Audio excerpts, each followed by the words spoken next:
Today, I have the pleasure of welcoming you to our virtual conference, The Partition of Indian Continent. This conference has been organized by our newly established Institute of History, and I'm pleased to see that seasoned and young scholars of this field are presenting their research at this conference.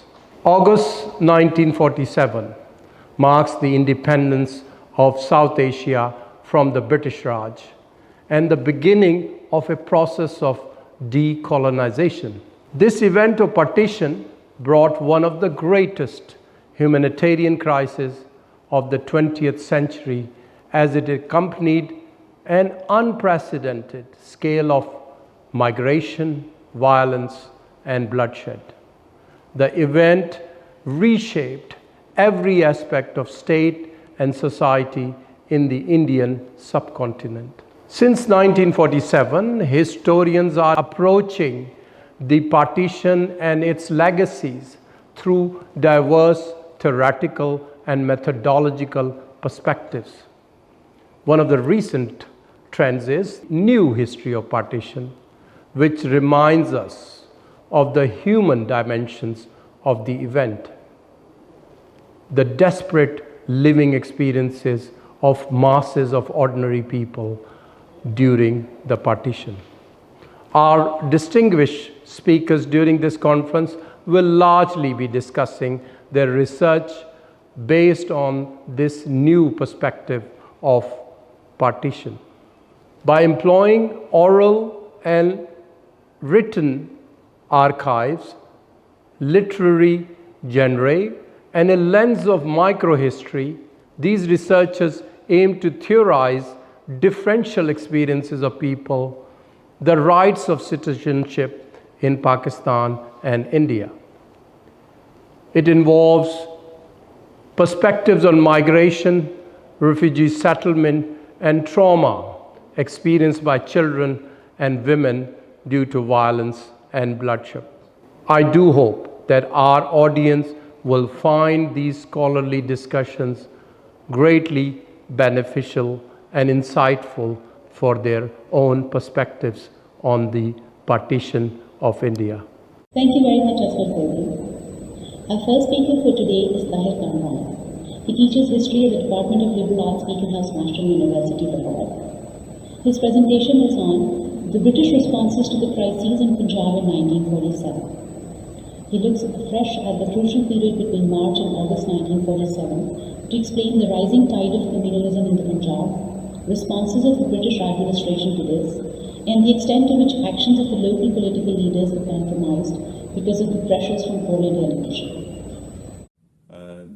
I'm enormously grateful to the Institute of History in GC University Lahore and its director, Dr. Hussain Khan, along with his team, and particularly Vice Chancellor GC University, Professor Asghar Zaidi, for holding this seminar, which is immensely important to understand the movement that culminated into the creation of Pakistan on 14th of August 1947.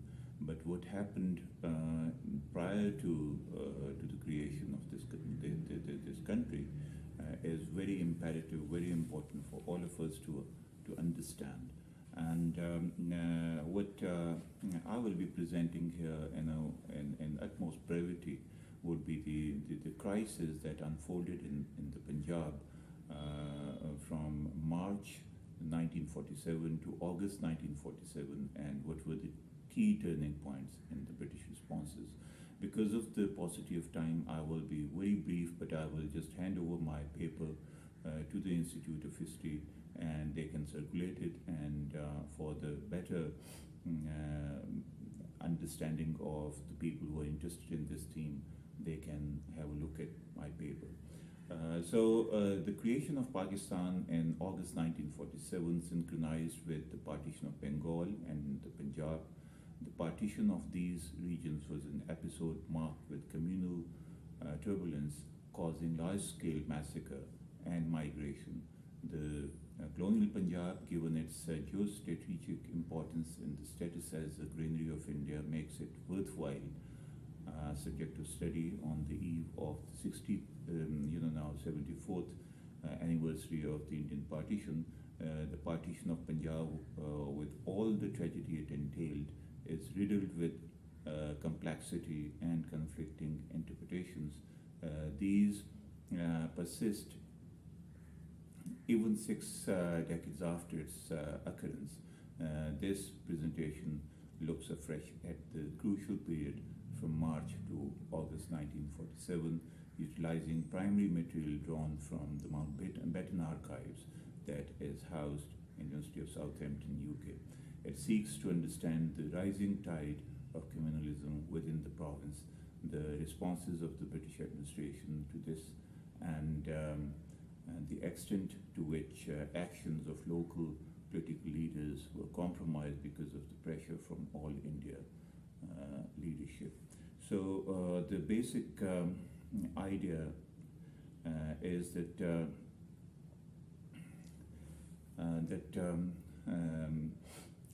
at the all India level, the political currents were different from the leadership at the local or the provincial level, and provincial level leadership was not accommodated. Their viewpoints were not accommodated. Had it been the case, the geography as well as the history of the region would have been different. So that is the key point which I have tried to articulate in this presentation. Conventional accounts link communal difference with the granting of separate electorates in 1909. While this has some validity for all India in understanding the different political trajectory existed in Punjab, this stemmed from the fact that the colonial authorities wanted to encourage Hindu-Sikh Muslim unity in the rural areas of the province.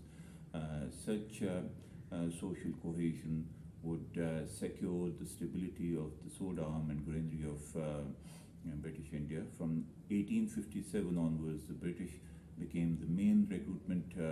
British sought to co-opt the rural power holders. That bond got cemented with Punjab, which had become the main recruitment area for the Indian Army from 1880s onwards. Thus, while in the urban setting of the Punjab, there were similarities with developments in, for example, UP, as a result of the impact of competitive religious revivalisms.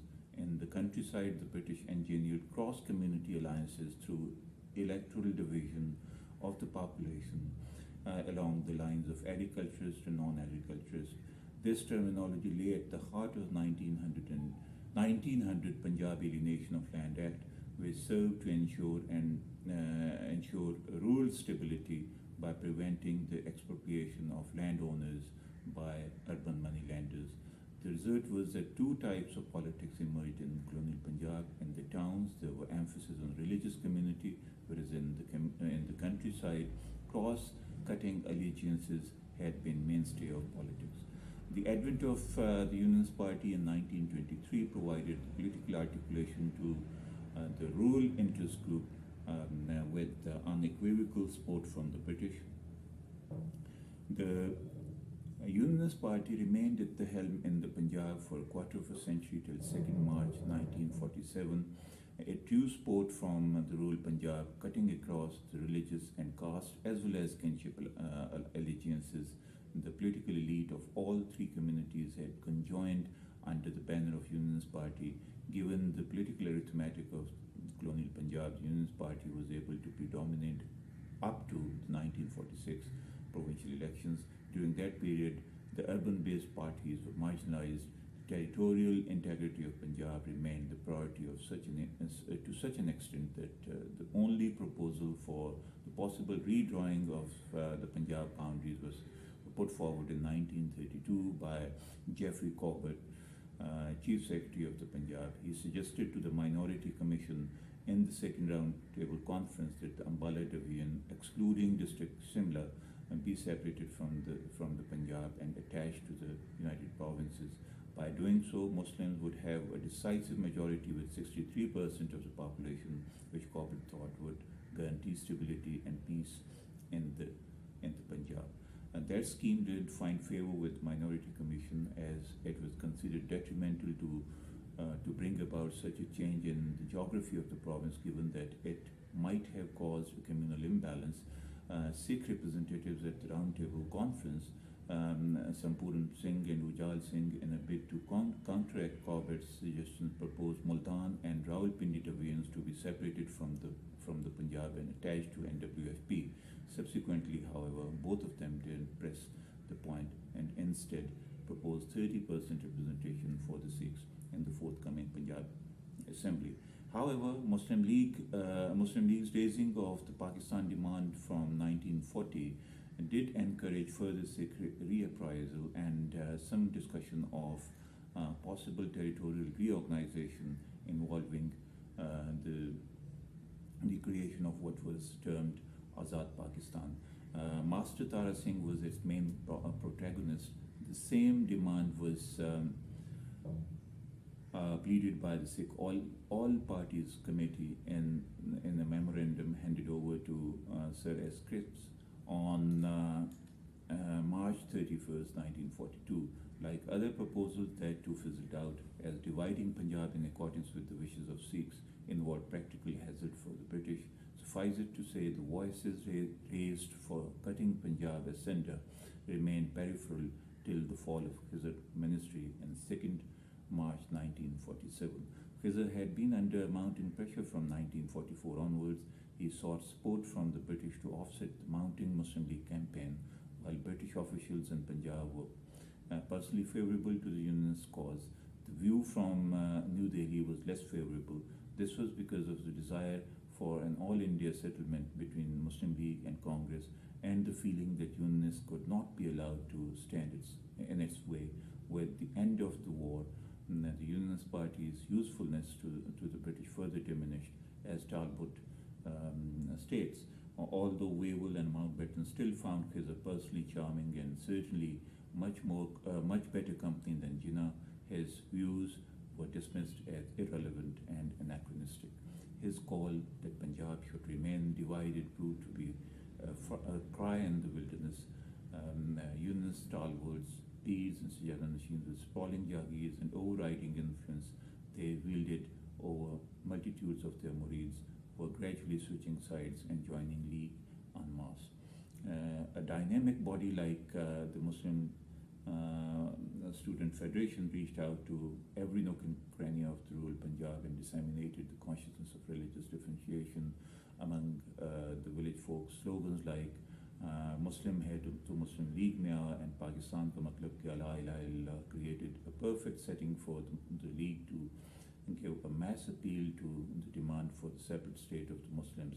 Thereby, the Muslim League moved from political insignificance in 1937 to a position of incredible strength in 1946. Its phenomenal success, polling 75.26% of the votes, as against the Unionists, who managed to obtain only 26.61% of the votes in 1946 elections, bore testimony to soaring popularity among the Muslim community. By securing 75 out of 86 Muslim seats, Muslim League emerged as the single largest party in the Punjab Legislative Assembly.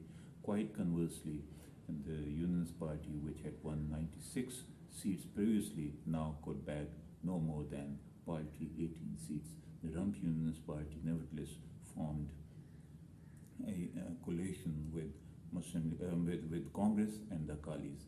Khizr found the premiership of the province no less than a bed of thorns.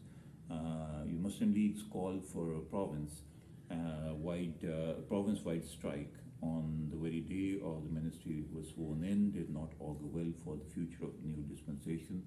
Merely 2 days had elapsed when the Traitors' Day was observed, to the utter embarrassment to Khizr. However, despite all the hazards, he managed to ward off direct action of the Muslim League and successfully preserved peace in the Punjab. Khizr's political outlook, articulated in his instinctive and pragmatic consociationalism, ran out of relevance for the British, particularly in the context of their political expediencies at the all India level. Even at the Punjab level, the agreement between the League and the Panthic Party was considered more vital for the stability of the province. As such, a possibility could not be realized. Hence, his ministry was solitary option for the British, which they accepted with grit. Nevertheless, his loyalty towards British did not falter. He went even to the extent of suggesting that in the last resort, the Punjab should be declared a dominion and maintain direct relations with the Crown after British departure. He kept on disseminating that idea with unflinching doggedness. However, with bellicose organizations like Rashtriya Sevak Sangh, the Muslim League, National Guards, and Sikh Akali Fauj flouting the law recurrently, situation in the province was precariously poised. The fall of his ministry was hastened when on 24th of January 1947, the ban was clamped on the Muslim League National Guards and the RSS. The Muslim League leadership, in retaliation, resorted to direct action in the Punjab. Processions were taken out in utter disregard to the prohibition by the government on such an activity. Without demur, Punjab Muslim League leaders Iftikharuddin, Mumtaz Daldana and Shaukat Hayat courted arrest, leading to the strikes in Lahore and other major cities. The situation vitiated to such an extent that Khizr was unnerved and forced to come to terms with the League by lifting the ban on the processions and meetings. He finally tendered resignation, bringing an era of unionist rule to a close. On 2nd of March 1947, when Khizr Hayat tendered his resignation, all hell broke loose in Punjab, and Punjab succumbed to a communal frenzy afterwards, and that was one of the horrific massacres and horrific communal hatred that one can see in the entire history of the human mankind. The problem here is that what one thinks about this communal hatred erupting suddenly, whether it was because of the direct action that was observed by the Muslim League in Bengal and its impact came to Bihar, and from Bihar to Punjab. That is one way of explaining it.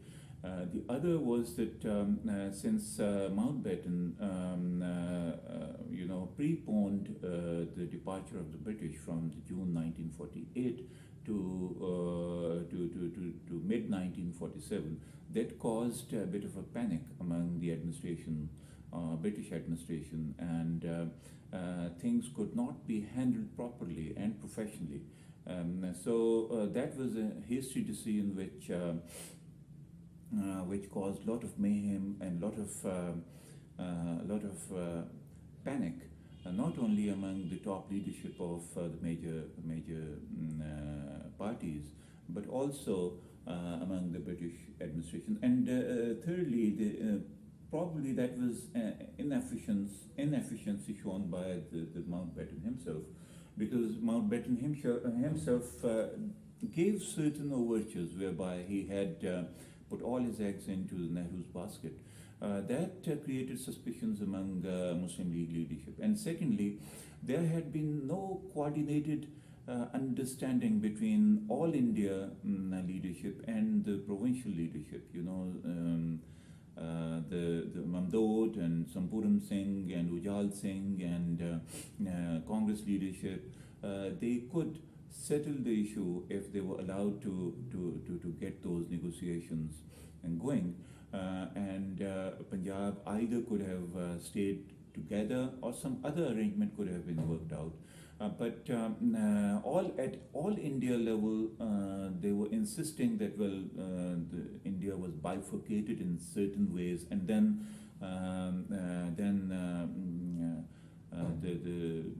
the remaining atrocity, or the cycle of atrocity was completed when Redcliffe was brought in, who knew absolutely nothing about the sensitivities of the people, who knew, prima facie, it was a good move on the part of Mountbatten that he didn't have any loyalties with any of the faction in subcontinent. But then his ignorance cost the inhabitants of this region dearly. It was a cross-cutting, and it was just drawing lines. Sometimes it seems that it was done with quite a reckless manner. So the redeeming feature of this whole period was that that Punjab had Jenkins as his governor, which was considered one of the best civil servants that India had. British had in India. And secondly, another thing that I want to just dispel this suspicion that British was not really didn't have an intention to resolve it peacefully, and they intentionally left the incidents to run their own course. I while having a look at the Mountbatten archives, I think that was not the case. British tried their best, putting in best of the officials at the district level, deputy commissioners and superintendent of police, and they tried to maintain everything according to the book, and they tried to keep calm at every level, but they couldn't do it because when communal frenzy and the mob becomes activated, then the howsoever efficient the administration is, it cannot deliver goods. Then the last point is that what I saw is that generally it is believed that it was Master Tara Singh who brandished his sword at the steps of Provincial Assembly of the Punjab and said that Pakistan will become after the blood will run through the streets and the canals and the watercourses and so on and so forth. But I think that two massacres are very, very important, which are underreported in the history books or the research. One is Multan massacre, which is mentioned quite a lot in the Sikh correspondence. And second is the Pindi massacre. And the oral sources tell us that it was from the Rawalpindi that the whole massacre started, and it was Muslim League National Guards where started all that. That was the reason that Muslim League National Guards, along with RSS, were banned to be fully active politically, as well as whatever their modus operandi to demonstrate their fervor was. So it was the Multan and Multan, there was those butchers who were feeling under pressure. So those butchers of Multan, they reacted, and a lot of minorities living there were put to the sword. So these were the troubling times. And last point that I will make, and then I will just finish my presentation, is that Sikh princely states played not very humane role in that. Because Freed Courthouse was used to accumulate arms and ammunitions, and the military personnel from Freed Court and Patiala was brought in to Lahore, and all this trouble that Lahore sustained afterwards, after Amritsar in particular. There was a role of these two states, and the royalty of these two states. They played havoc, and they exacerbated that communal anger and communal hatred. So that was those were the currents that needs to be further researched and studied to reach the factual state of affairs that was obtaining in Punjab in last 6 months when it was a united geographical entity. So I hope whatever I said, it made sense. Thank you very much. Thank you, Tahir Kamran. Our next speaker is Ansari, who has joined us from Royal Holloway, University of London.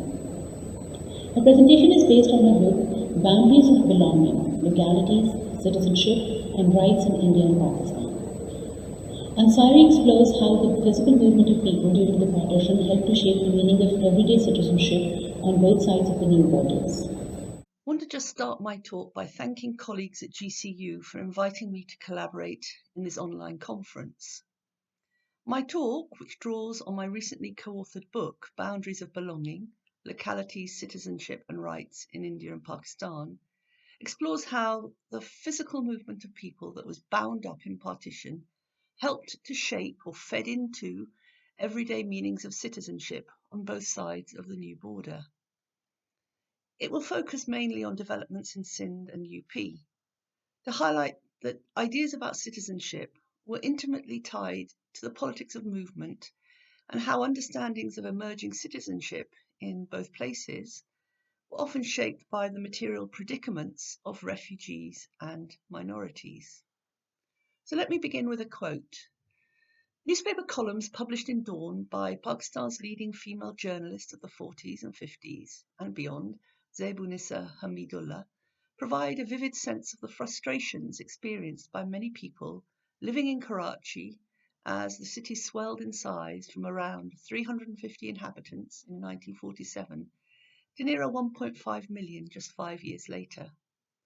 The following commentary, produced in May 1952, just as Ramadan was beginning, with temperatures soaring and water in short supply, drew attention to the routine trials and tribulations that the city's inhabitants were experiencing in the early 1950s. So this is what she says.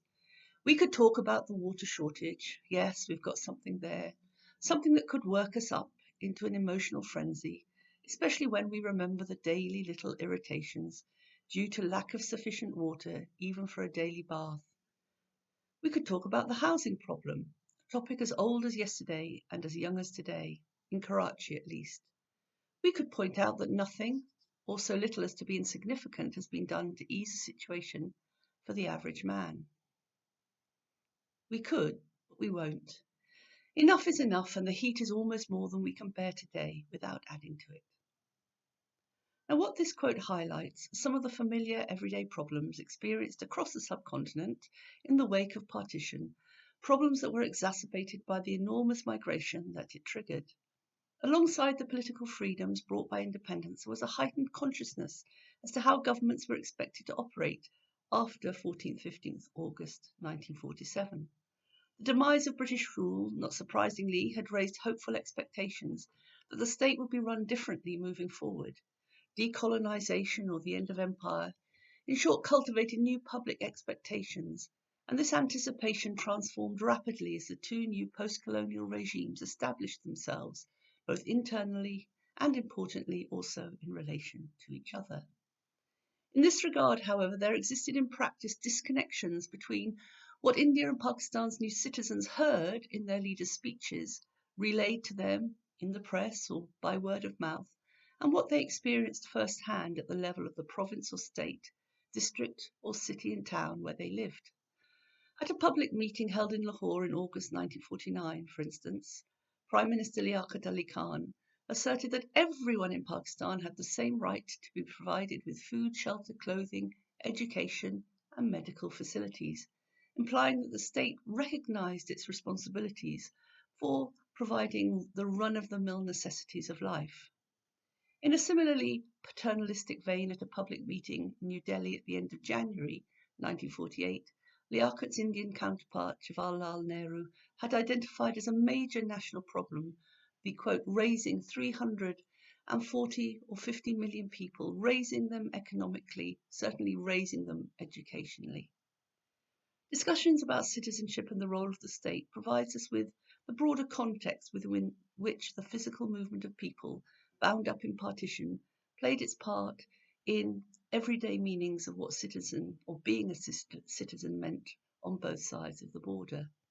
Indeed, in both India and Pakistan, ideas about citizenship came to be intimately tied to the politics of movement. Understandings of emerging citizenship were often shaped by the material predicament of migrants and minorities, both of which operated and so often came to be viewed as markers of belonging and exclusion. The movement of people across the border between India and Pakistan, as we all appreciate, is not simply one of the most extraordinary examples of human movement in the 20th century because of its scale. What marks this enormous human traffic out from other comparable mass migrations, apart from its sheer size, are two other key features. First was its coincidence with the creation of two independent states, which meant that the displacement and rehabilitation of people on the move became an integral part of the wider process of formal citizenship definition. Second were the ways in which not only movement but anticipation of movement conferred on people the status of belonging and generated ideas about rights. So before an individual or family had even decided or even started to migrate from either India or Pakistan, they could be marked out as potential citizens of the other, and hence no longer living in the so-called right place or deemed to possess the rights that came with being identified as either Indian or Pakistani. This presumption did not only exist in government ordinances, rapidly constructed to deal with the exchange of populations, it was also embedded in wider public political discourse. Clearly a product of the massive refugee rehabilitation process faced by both states, it was linked to the pressing need to solve the problem of property and property rights, including how to decide what happened to the homes and other buildings owned by those assumed to have transferred their loyalties across the border, whether or not they had physically left.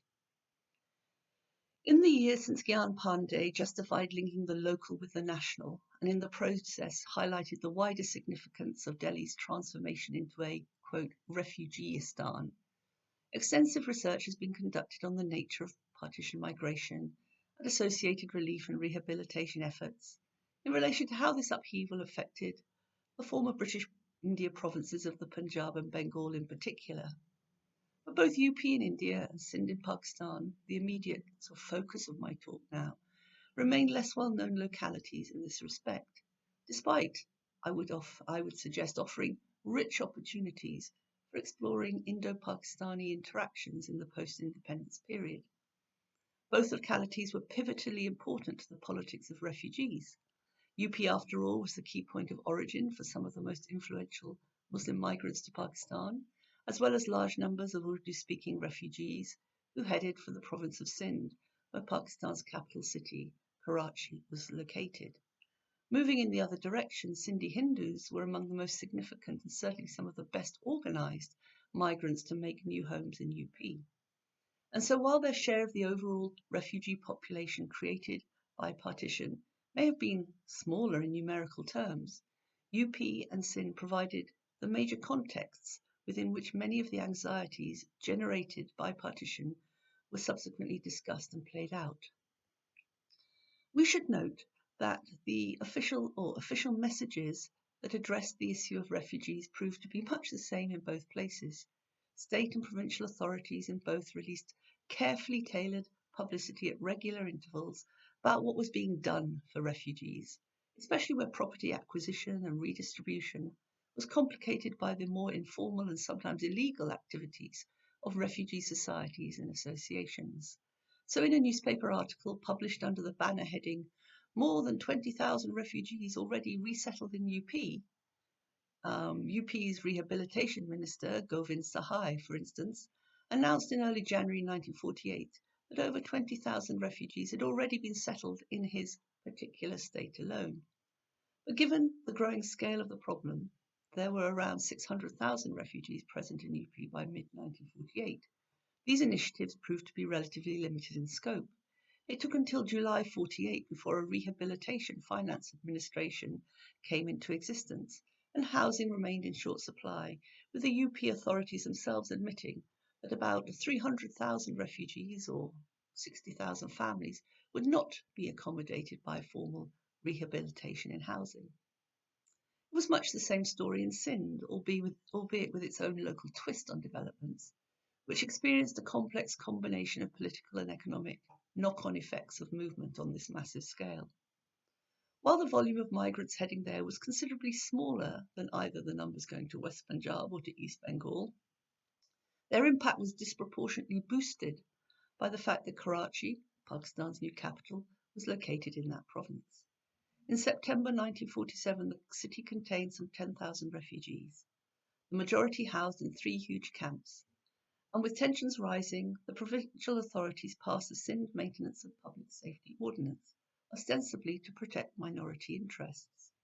In reality, this legislation backfired, serving only to heighten minority concerns, and the number of non-Muslims seeking to leave for India accordingly rocketed upwards.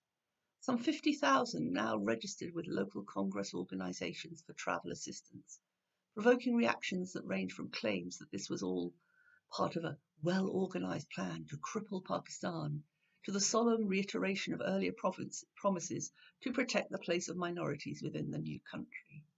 Sindh's Chief Minister, M.A. Khurro, however, adopted a particularly hard line, publicly denouncing the desire of Hindus and Sikhs to leave and threatening that if they chose to go, then they would be allowed to take very few possessions with them. Following a relatively rare outbreak of communal violence in January 1948, involving migrants arriving in and leaving the city, the exodus picked up momentum, drawing in up-country Hindus as well as others based closer to Karachi, and prompting steps by the provincial authorities to stem the outward flow. Confidential orders were issued allowing non-Muslims to leave only if they were in possession of a special permit from their district magistrate and could produce income tax certificates to prove that they had no outstanding public debts. But these moves proved futile, and by March, over 50,000 a week were departing by sea for Indian ports, while others made the trip there by train. So this was the context, shaped by the challenges associated with refugee rehabilitation, combined with a public awareness that the refugee situation appeared increasingly chaotic, in which the problematic and uneven shape of citizenship rights for both UP and Sindh's remaining minority communities needs to be located. In India, for instance, the drive to accommodate Hindu and Sikh migrants from Pakistan was tangled up with the identification of intending vacuees, so-called, to Pakistan, which was both a formal and informal categorization. However, in juxtaposing official with popular and organisation-based documents, the predicament of UP Muslims, like Muslims in India more generally, was also moulded by changing political circumstances and the expression of public opinion about minorities. Hence, disputes associated with the vexed question of refugee rehabilitation raised questions about where the loyalties of minorities lay, as testified by lengthy discussions in Indian and Pakistani newspapers alike. But such problems did not exist in a vacuum in either new country. The public sphere of discussion about refugees contrasted the movement and plight of them. In UP newspapers, the large-scale traffic of refugees from Sindh was placed directly alongside reports on the restrictions of sales of Muslim property, more locally.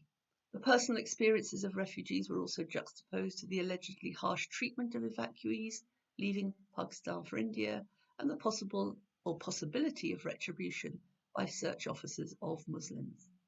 Equally, the plight of new refugees in some of the major UP towns did not always fit neatly into existing rehabilitation plans. In early 1950, for instance, observers reported that newcomers in Meerut were often not welcome since they were held responsible for, quote, disturbing the peace and business of that town. Refugees frequently attempted to negotiate rents down, the construction of houses through cooperative societies was not very successful, refugee loans were being supposedly misused, and when facilities and settlements began to fill up in Western UP, there was general resistance on the part of refugees themselves to move to districts in the east of the province. Similar announcements about policies towards refugee rehabilitation were issued in Sindh, though often rebutted by groups representing refugee interests, whose complaints were given publicity in the pro-refugee press. Numerous examples dating from the late 1940s provide an indication of the extent of frustration there with the state's failure to accommodate refugee demands. In many of them, the position of the refugees concerned was explicitly framed in relation to local non-Muslims, whether the latter had left for India or remained in Pakistan.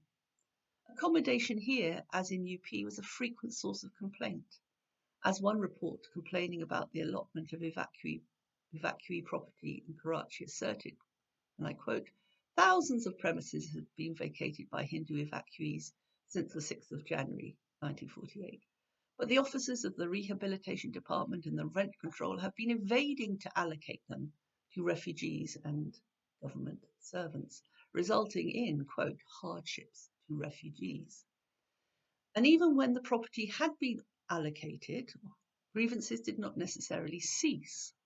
In 1949, for instance, the Hyderabad district magistrate informed refugees under his jurisdiction that they were, quote, not liable to pay the arrears of electricity charges due from their allotted property's former Hindu occupants. The stain went for employment.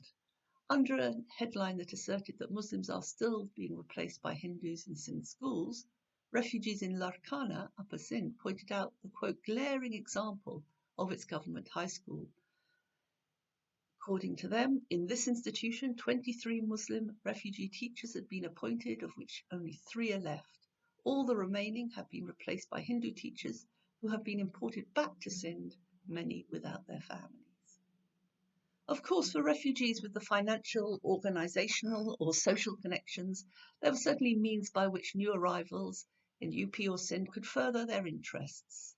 Among other strategies, their plight was, as others have shown in different contexts, represented to higher echelons of government by deputations of refugee organisations. For instance, in the first week of January 1948, a deputation of refugees from Lucknow travelled to meet Vallabhbhai Patel, the then Home Minister, in Delhi to present a range of demands. Deputations were likewise an effective way of drawing attention to the difficulties faced by refugees in Sindh, as well as highlighting what they expected of the state and its representatives. Karachi, as home to the federal authorities, was the main centre of this activity, and a steady stream of deputations made their way to the homes and offices of leading politicians. In late April 1948, for instance, a group of representatives of the Jamiat-e-Mujahideen, Pakistan, headed by the leading refugee cleric Maulana Shabir Ahmed Usmani, handed over a detailed memorandum on refugee problems to the Prime Minister. Apart from wanting to be recognised as, quote, the sole refugee organisation for Pakistan that would advise on, quote, all activities of the government in connection with the refugees, this demanded that the entire complement of houses, land, shops and other property left by Hindus be reserved for refugees, who would also take the place of Hindus in the representative bodies, from local district councils to the highest legislature of the land. Local community groups similarly made their feelings known through written petitions. In July 1952, residents of the Pakistan housing colony in Karachi did precisely this, when they submitted an impassioned memorandum to the Prime Minister, drawing his attention to the deplorable conditions prevailing there. As they explained, if no effective measures were taken by the authorities immediately, then some 13,000 refugees, in this case, would be forced to leave their new homes. Quote, walls and roofs had started cracking soon after they were built because of rotten material used by the company responsible for construction. There had been no arrangements so far for the construction of sanitation, and the colony was, in their words, fast developing into a new slum. In both UP and Sindh, therefore, a similar line of questioning emerged with regards to where territorially the loyalty of minorities lay after 1947, amplified by high-profile scandals exposing the allegedly treacherous or disloyal actions of influential or well-placed individuals. In September 1948, for instance, the personal assistant, the then Chief Minister of Sindh, Pir Ilahi Bakhsh, was detained by Karachi Airport Customs as he was about to leave for India by the afternoon Indian National Airways flight to Delhi. Once he had been handed over to the police, reports alleged that Pasaram had been carrying with him confidential documents relating to trucks, motor cars, jeeps, important bridges and other strategic positions that required special defence measures in the province of Sindh. At a public meeting held in the city's Eidgah Maidan after Friday prayers the following day, a number of refugee speakers, with their own complaints as far as the Sindh political setup was concerned, described the provincial government as the patron of fifth columnists, corrupt officials and murderers, and called upon the federal authorities to take over Sindh's administration immediately. Letters in that day's Dawn newspaper also expressed concerns about non-Muslims in other strategic posts in the wake of the Pasaram scandal. Quote, if Indian government can make it a matter of policy not to post non-Hindus at key posts, why can't we? Asked one correspondent. Dawn, famously pro-refugee and on the whole loyal supporter of the central Pakistani authorities, periodically published reports of non-Muslim officers apparently decamping at short notice to India, along the lines of, for instance, the Muqtakar at Succor, who was trusted with the distribution of cloth to flood sufferers. There was a lot of severe flooding at that point in Upper Sindh. It is learnt suddenly absconded to Sindh on September 2nd, taking with him a large number of government papers. This kind of negative coverage prompted at least some Sindhi Hindus to pledge their loyalty publicly to Pakistan, as one deputation in its own written memorandum presented to the governor of Sindh that same month explained. We want to be assimilated in the Pakistan state in a way so that we may cease to be regarded as a minority and live a free and honourable existence. We should be permitted to sail in the same boat with the majority so as to sink or swim with them. Meanwhile, evacuee property in Sindh and UP alike came to be viewed in the press and by members of the local administration as an area of potential bureaucratic misappropriation. In April 1950, government servant disciplinary proceedings in UP exposed examples of bureaucrats profiting from loopholes in evacuee property, such as, for instance, one Ram Bojharat Singh, a supervisory Kanungo, who was alleged to be in possession of the land of Nawab Nasiruddin Khan, an evacuee. And there was suspicion within the Indian central government that some Muslims had returned from Pakistan under false names so as to try to enter the public services back in India. But the impact of all of this fell harder on particular targets, namely Muslim government servants who remained in UP throughout and found themselves under closer than normal scrutiny from the outset.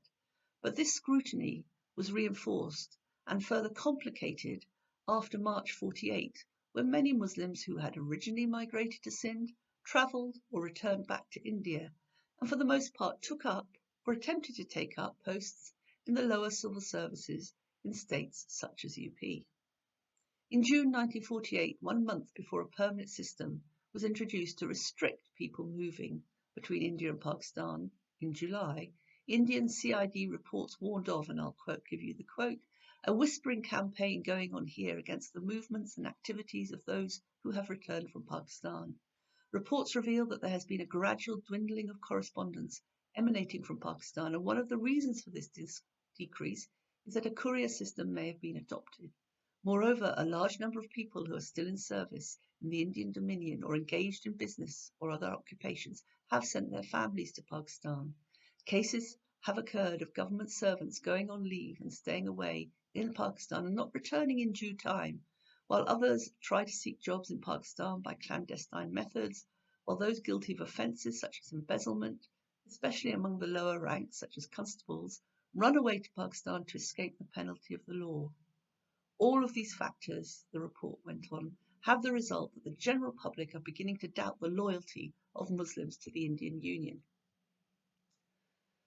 But drilling down to the world of individual government servants and their families, as Wazira Zamindar has done, reveals that this situation was rarely one of just the relationship between employee and employing authority. It was also complicated by the predicament of families divided by the new political arrangements.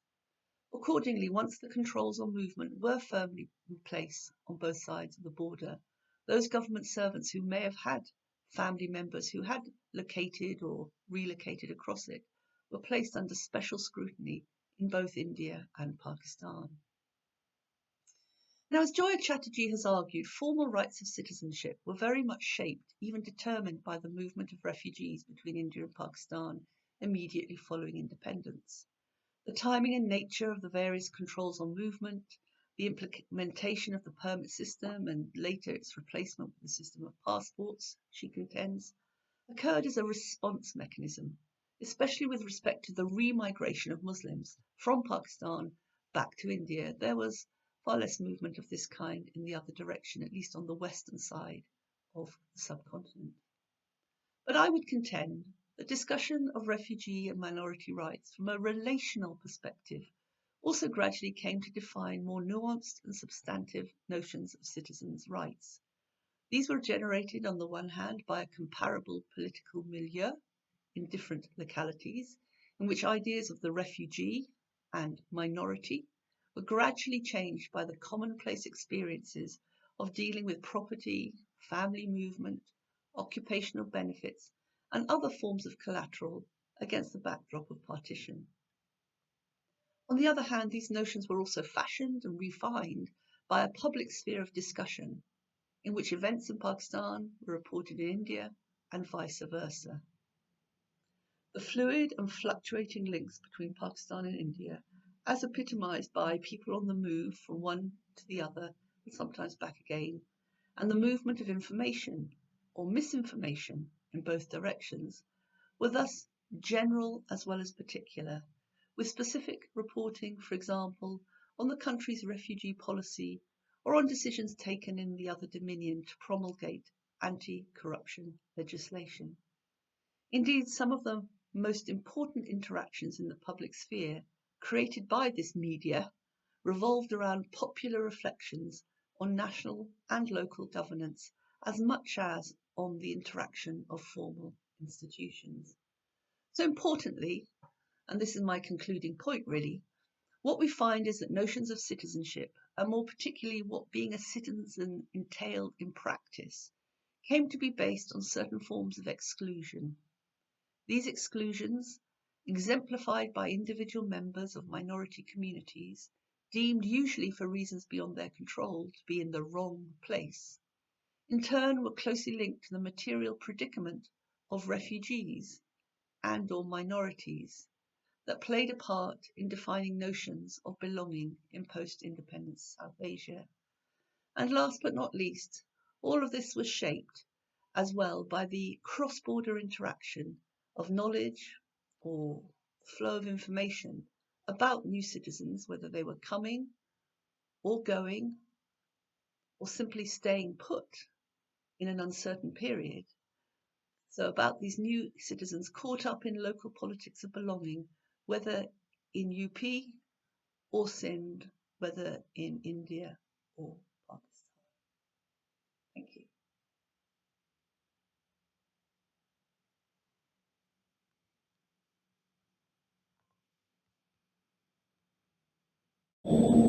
Thank you so much, Ansari.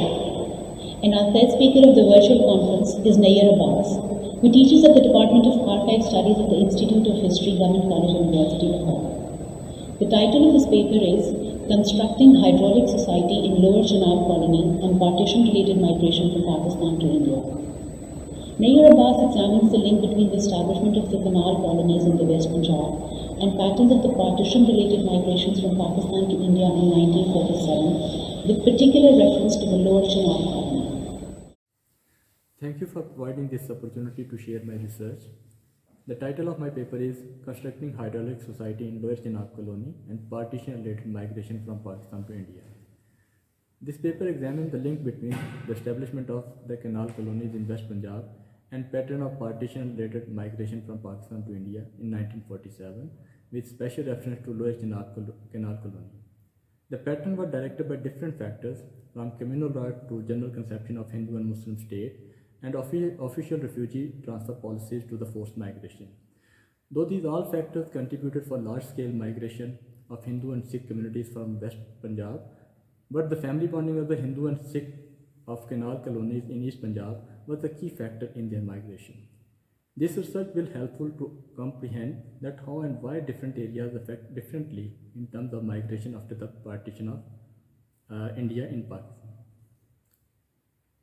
In 1885, a well-organized system of canals was settled by British government, which eventually supported the agriculture colonization and economic prosperity in Punjab. Under this canal project, 695 government and 33 private canals were dug, though through which 728 out of every 1,000 acres were irrigated. From 1887 to 1931, there was a tremendous increase in canal irrigation area in the Punjab. It increased from 2.3 million acres in 1886 to 6 million acres in 1901. And one major factor for this big increase was opening of the Lower Chenab Canal for irrigation in 1892. In the second decade of the 20th century, it enhanced up to 10 million acres because of completion of famous Triple Canal project, which included the Upper Chenab, the Upper Jhelum and Lower Bari Doab. After inauguration of Satluj Valley project, that is Bagpatan, Dipalpur, Eastern and Mercy canals, irrigated land increased to 12.4 million acres in 1930. Agriculture colonization in West Punjab during colonial period was one of the top priority projects of the British government. Among other causes, economic gain was major factor for shifting full concentration for the development of this project. As it is quite evident from this that major part of the revenue administration in this region had remained in the hands of the colonization officer instead of deputy commissioner. It was a post which combined with assistant colonization officer sanctioned to exist for 2 years from April 1892 from Chenab Canal colonization scheme and abolished in April 1907. The government wanted to complete this project in all its domain before handing over to the ordinary administration. The government gained over 20 lakh from one of the 3 branches of the Chenab Canal colonization scheme. It was estimated that at the completion of this project, the annual direct revenue would be enhanced by 70 lakh. Development of the canal colonies in its economic prosperity was essentially a two-way process out of which the government and the cultivator mutually benefited.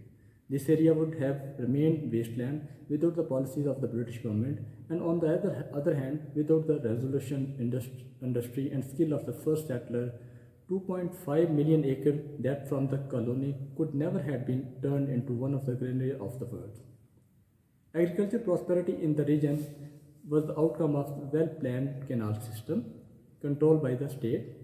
Under this government policy, different canal projects were launched by the British government, but construction of the Lower Chenab Canal for the colonization and cultivation in Sandalbar was considered as a cornerstone in the history of the agricultural colonization in Punjab.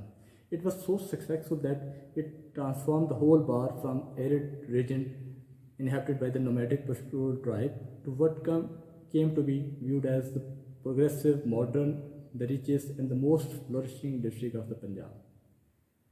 After the annexation of Punjab, the Upper Bari Doab Canal was constructed by the British government and opened for irrigation in 1861. The water for the canal had been taken by the Ravi for irrigation of the areas of Lahore and Amritsar, but the first major experiment in colonization through the canal was introduced in 1886 with the opening of Sidnai Canal with the aid of the weir on the river Ravi to push large-scale irrigation into the high bar of the western Punjab. Due to the low flow of irregular supply of water, this project could not show the desired result, but it set the precedent for the later canal projects. After this construction of and irrigation through the Lower Chenab Canal had so brilliant success that it proved as a turning point in the economic history of the Punjab. These canal systems further linked with the establishment of 9 canal colonies between Beas, Satluj, Jhelum rivers from 1885 to the end of British rule in India. Under this process, 3 Doabs, Bari, Rachna and Jaj came under the development. This process of colonization shaped by 2 forces, at first the state and the second is social structure. The state was empowered by granting the rights of distribution of vast wasteland of the Bar, declaring it crown land and the control over the canal waters. Secondly, a specific society was manufactured through social engineering in canal colonies, which protected the economic and political interests of the government. Due to this social engineering, in rural areas there was a huge class division from big landlord to the small cultivator and landless labor, and from division within the peasantry class to urban mediators sprung after the establishment of town markets. In this process of colonization, 4 major and 5 small colonies were established. Chenab, Jhelum, Lower Bari Doab, and Neelibar were among the major colonies. All canal colonies' irrigation system directly or indirectly were interdependent, except the Chenab and Jhelum, which had its own perennial canal system. Though 2 linked canals under the Triple Canal project were constructed to supplement water in Ravi to irrigate Bari Doab colony. One of the key salient features of these canal colonies which differentiate this region from the other district of the Punjab was the perennial irrigation which provided guaranteed supply of water for the whole year. The original development of Lailpur as the capital of Lower Chenab colony was considered as a miracle during the start of the 20th century because of its profound success in such a short span of time. Land grants in the Chenab colony had been granted from 1892 to 1902 and 1926 to 1930. It was most expensive and the largest canal colony project, considered as a prototype and constructed at 2 stages. It was a lucrative project not only for the British colonizer but also among the grantees because of its economic prosperity, which was outcome of the vast agriculture production. The main Chenab Canal, with its 3 subdivisions, Darak, Jang and Gogera branches, transformed the vast tract in Lailpur and overtaxing from a bar to a settled cultivatable region during the British rule. Formation of assessment circles in Lower Chenab colony was a clear departure from the conventional policy, in which the number of these circles is in proportion to the extent and variety of the physical changes observable throughout the tehsil, which changes are reflected in style and quality of the cultivation in several tracts. If this method was adopted, then the whole of the colony would come under a single circle because of the general similarity in soil, climate, cultivation and rainfall.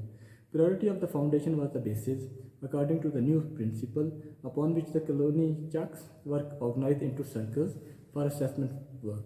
Hence, the colony comprised 7 circles, including extensions. 58 proprietary villages were apart from these circles, though their irrigation system was dependent on Lower Chenab Canal. Philanthropic spirit, though initially for the relief of congested district of central Punjab, the introduction of the practical agricultural society having best agricultural health communities, the need of the mare and camels for the breeding for military purposes, and the growth of the selected seeds were some of the major motives behind establishment of Lower Chenab colony. After Punjab annexation, Doab areas and resident nomadic tribes were considered as potential threat to the government.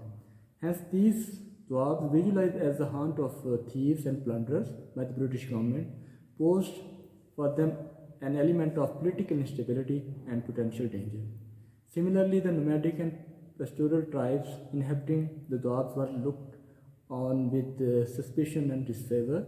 Another important factor was the settlement of the disbanded Sikh army, which was considered as the major reason for construction of Upper Bari Doab Canal.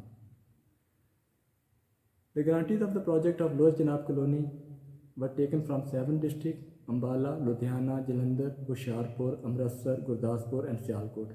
Most of these areas were Sikh populated, and 250,000 acres of land in the Rachna Doab of the Lower Chenab Canal colony was allotted to the Sikh agriculture from Amritsar district. Huge land grants were allotted to these settlers across newly constructed water courses, linked the Rak, Jang and Gugera branches, which placed Lailpur district in less than 50 years among the top populated districts of Punjab. Lower Chenab Canal colony was the largest colony project, having 3 types of grants: peasants, yeomen and capitalists, peasants were promised 20 years of occupancy rights, subject to their residence and cultivation the lands grants. Yeomen were allowed to purchase proprietary rights at the expiry of granting period with the precondition of their residence on the tract, and allowed 2 to 5 squares each with rupees 6 per acre as a nazrana. Capitalists could also enjoy privilege to purchase proprietary rights, but on large scale than yeomen. They were granted 6 to 20 square with advance nazrana of rupees 10 to rupees 20 per acre. It was an attempt to provide a class of natural leaders. They had no liability to settle in granted land like yeomen, but this privilege to the capitalists became problematic for British government policy of colonization, as the landlord showed least interest in their grants and found nearly always an absentee. Because of this, there were also some other type of grants like military and camel services. As per the government policy for portraying Punjab as a country of peasants and to appease the dominant peasant caste of rural Punjab, 78.3% of the land in Chenab colony had been granted to the small peasants. These peasants were three kinds: immigrants taken from the central Punjab district, Ambala, Ludhiana, Jalandhar, Amritsar, Gujarat, Lahore, Hoshiarpur, Gurdaspur and Sialkot, which had the best agriculture traditions. Nomad, the cattle grazers of the bar, selected by the colonization officer after checking their record from the local oral sources, and Hathari, the old landlord of the region. This class of peasants, considered as backbone of the colony, was selected almost entirely from the central Punjab. This tract, especially Ludhiana, Jalandhar and Amritsar, represented the flower of the Indian agriculture. In 1941, Lailpur was developed center of the colony with 7 market towns, that is Lailpur, Chak Jhumra, Tandlianwala, Jadawala, Tobateksing, Gojra and Kamalia, and a population of around 1.4 million. It was essentially a modern agriculture-based economy with 1.2 million rural population in 1941. The total population of Lailpur towns was comprised majority of the Hindus or Sikh. Hindu were 47%, Sikh 16%, Muslim 33% and Christian 4%. Similarly, in Tobateksing Tehsil, non-Muslim were in clear majority according to 1941 census of India statistic. Hindus, Muslims and Sikhs were 57%, 34% and 7% of the total population respectively. The Lower Chenab colony was thus transformed from wasteland to prosperous agricultural society due to its canal projects and thanks to the effort of its cultivators. It was not an easy task to bring under the cultivation so many millions acres of arid land. This first impression of the bar was not good, and no wonder that many returned in disgust to their home, seeing only the wilderness. Many difficulties had to be overcome as the area was wide, empty and desolate, the population hostile. Moreover, there was no system of transportation and communications. Because of absence of roads, the track could only be reached by bullock cart, camel or horse, and even when the first harvest was won, there was no railway to take it to the market. But there was general prosperity in the colony. This progress also had great impact on surrounding districts, especially from where the grantees were selected for the colony.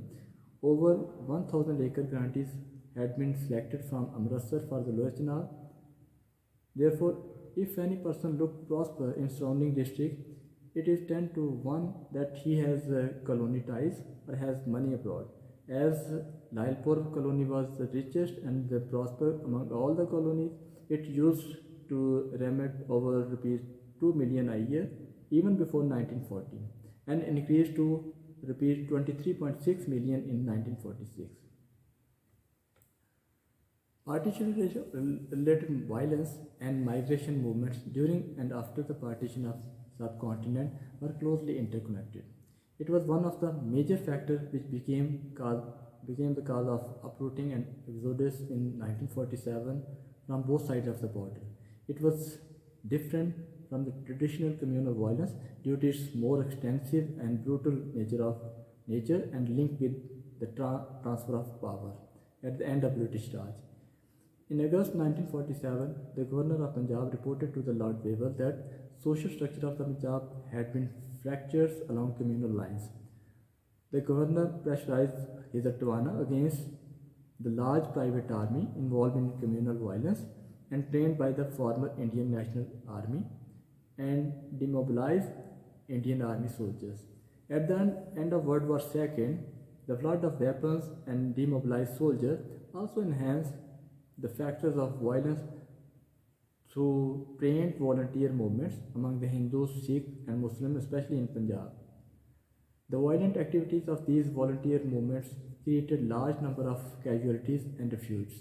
In Rawalpindi riots of March 1947, there was considerable exodus towards the central and east Punjab, and indeed Delhi and UP. Some of the prominent Sikh leaders from Lahore like Baba Kharak Singh, Sardar Sardar Singh and Sardar Amar Singh made an appeal to the Sikh community of Rawalpindi, Attic and Jhelum not to migrate as in their view this would be suicidal and would eventually prejudice to the cause of the minorities. They further said that it was against the glorious tradition of the Panth to evacuate their homes but failed to stop the migration. The second important factor for the migration movement was ideas around the establishment of Muslim state, Pakistan, for obvious reason. Muslim separatism was based on two-nation theory. Therefore, they must have a separate homeland after the departure of the British from India, while Jinnah time and again clarified that the right of the minority in the new state of Pakistan would be protected and Pakistan would not be a theocratic state, but this did not remove the fear of Muslim majority rule and sense of inferiority among the non-Muslim communities of East and West Punjab. Sardar Swaram Singh, the prominent Sikh leader and member of the Panthak party in Punjab Assembly, declared that Sikhs are determined not to live under the League's subjugation. Large number of Hindus migrated from East Bengal to West Bengal, and Hindus and Sikhs left West Punjab, Sindh, NWFP, now KPK, for India during and after the population partition due to this factor. This migration of Hindus and Sikhs from West Punjab Canal colonies areas were different from the rest of the areas of Pakistan. We can take example of Lailpur, now Faisalabad, Toba Tek Singh, Gojra here to explain this factor. As we have discussed about that, Sandalbar land was allotted to the agricultural communities belonging to the districts of central and eastern Punjab. Under this colonization scheme, this tract witnessed the arrival of hundreds and thousands of migrant settlers. It was their first migration. And so while they settled themselves completely in new region, they still retained family ties with their previous hometowns. Within 50 years or so, in the wake of partition, settlers were forced to migrate back to their previous hometowns. These factors, galvanized by another factors of refugee transfer policies between India and Pakistan in Punjab. The boundary force was established under the Partition Committee to stop violence and smooth evacuation of the refugee, especially in border areas. Hence, the migration of Hindus and Sikhs from Lower Chenab Colony, Lailpur, Toba Tek Singh and Gojra was planned migration. It includes Hindus and Sikhs' decision to migrate after the partition due to their family ties in East Punjab and evacuation of the policies of the respective governments.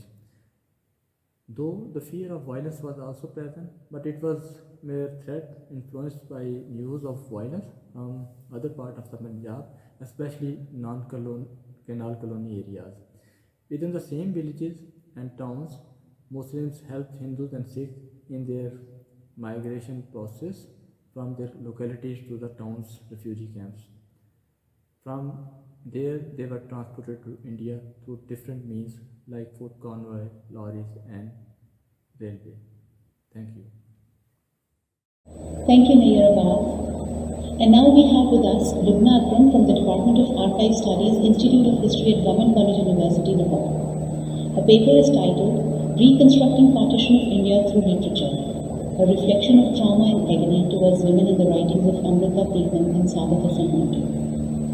Those writers, Amrita and Manto, were witnesses to the partition of India, and their writings help us appreciate and infer meaning from the historical events of the partition of India in 1947. Bismillahirrahmanirrahim. Assalamu alaikum. I'm Lubna Akram from Government College University, Lahore. Thank you so much for providing me this opportunity to present my article in this conference.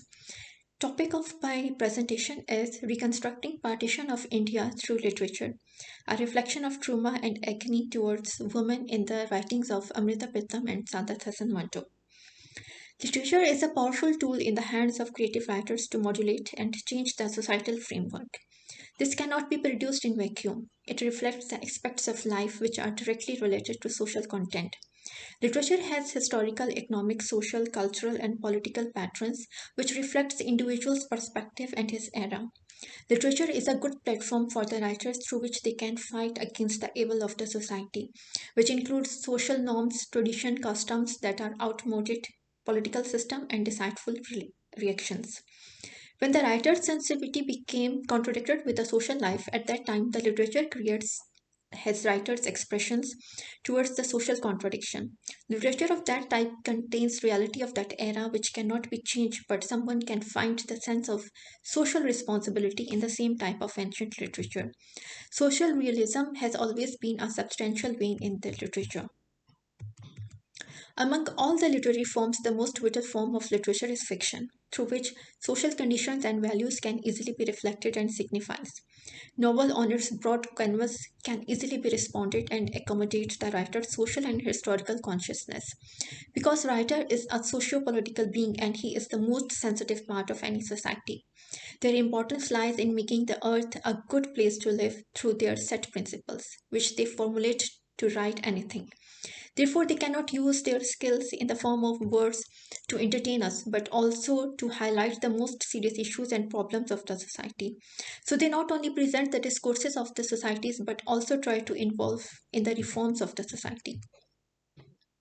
Partition novels can be classified as historical novel, political novel, or topical novel, but in a South Asian context, partition fiction or partition novels are categorized as a genre of its own.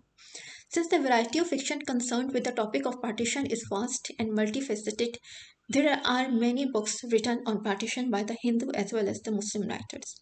One community might blame the other for the gruesome tragedy, but the fact is that in both the cases it was humanity that suffered most. Statistical details of deaths cannot do justice to the victims of partition. It is only through the vehicle of literature that the aching hearts can be comforted. In India's modern history, partition of India is considered as the most catastrophic event. It is complimented as the Holocaust of unconscionable horror that hit deeply into the memories of its inhabitants. Partition was considered the most important and turning point in the history of India due to its large and wide scale. This partition forced 10 to 12 million people to migrate across the border within a few months. Millions of people have to sacrifice their lives. Hundreds among thousands children were lost their families and become homeless. Around millions of women were caught raped and kidnapped by the other community. People left their very crop to rot. Families were scattered. Villages and homes were destroyed and they were set on fire. This was the time when India witnessed the huge mass migration, but in a very uncivilized and brutal manner, causing slaughter and violence. Everyone became the enemy of other and they were at the peak of their anger. This impact of this violence is very deep on the people's psyche who had faced the whole trauma.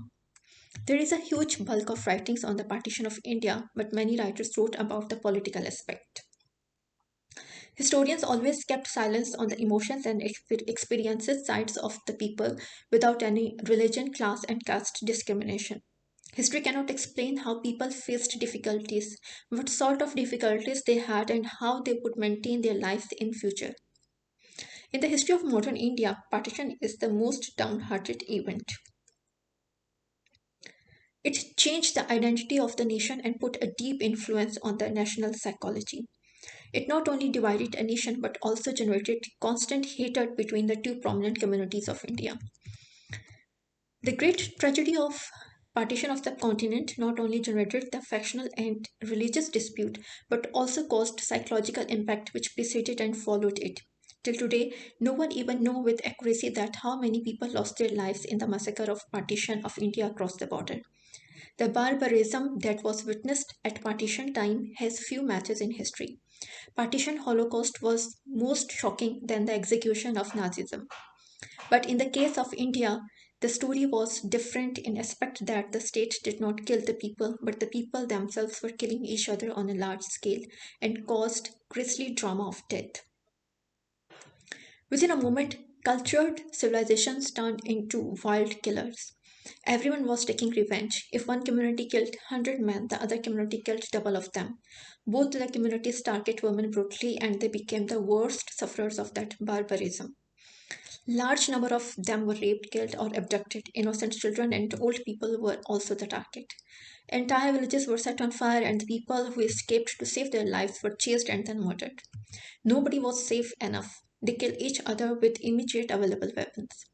Lahore and Amritsar were the most problematic cities as they had almost same number of population of Hindus and Muslims. Migration as a result of the partition of India was the world's largest migration, but it was not a peaceful one.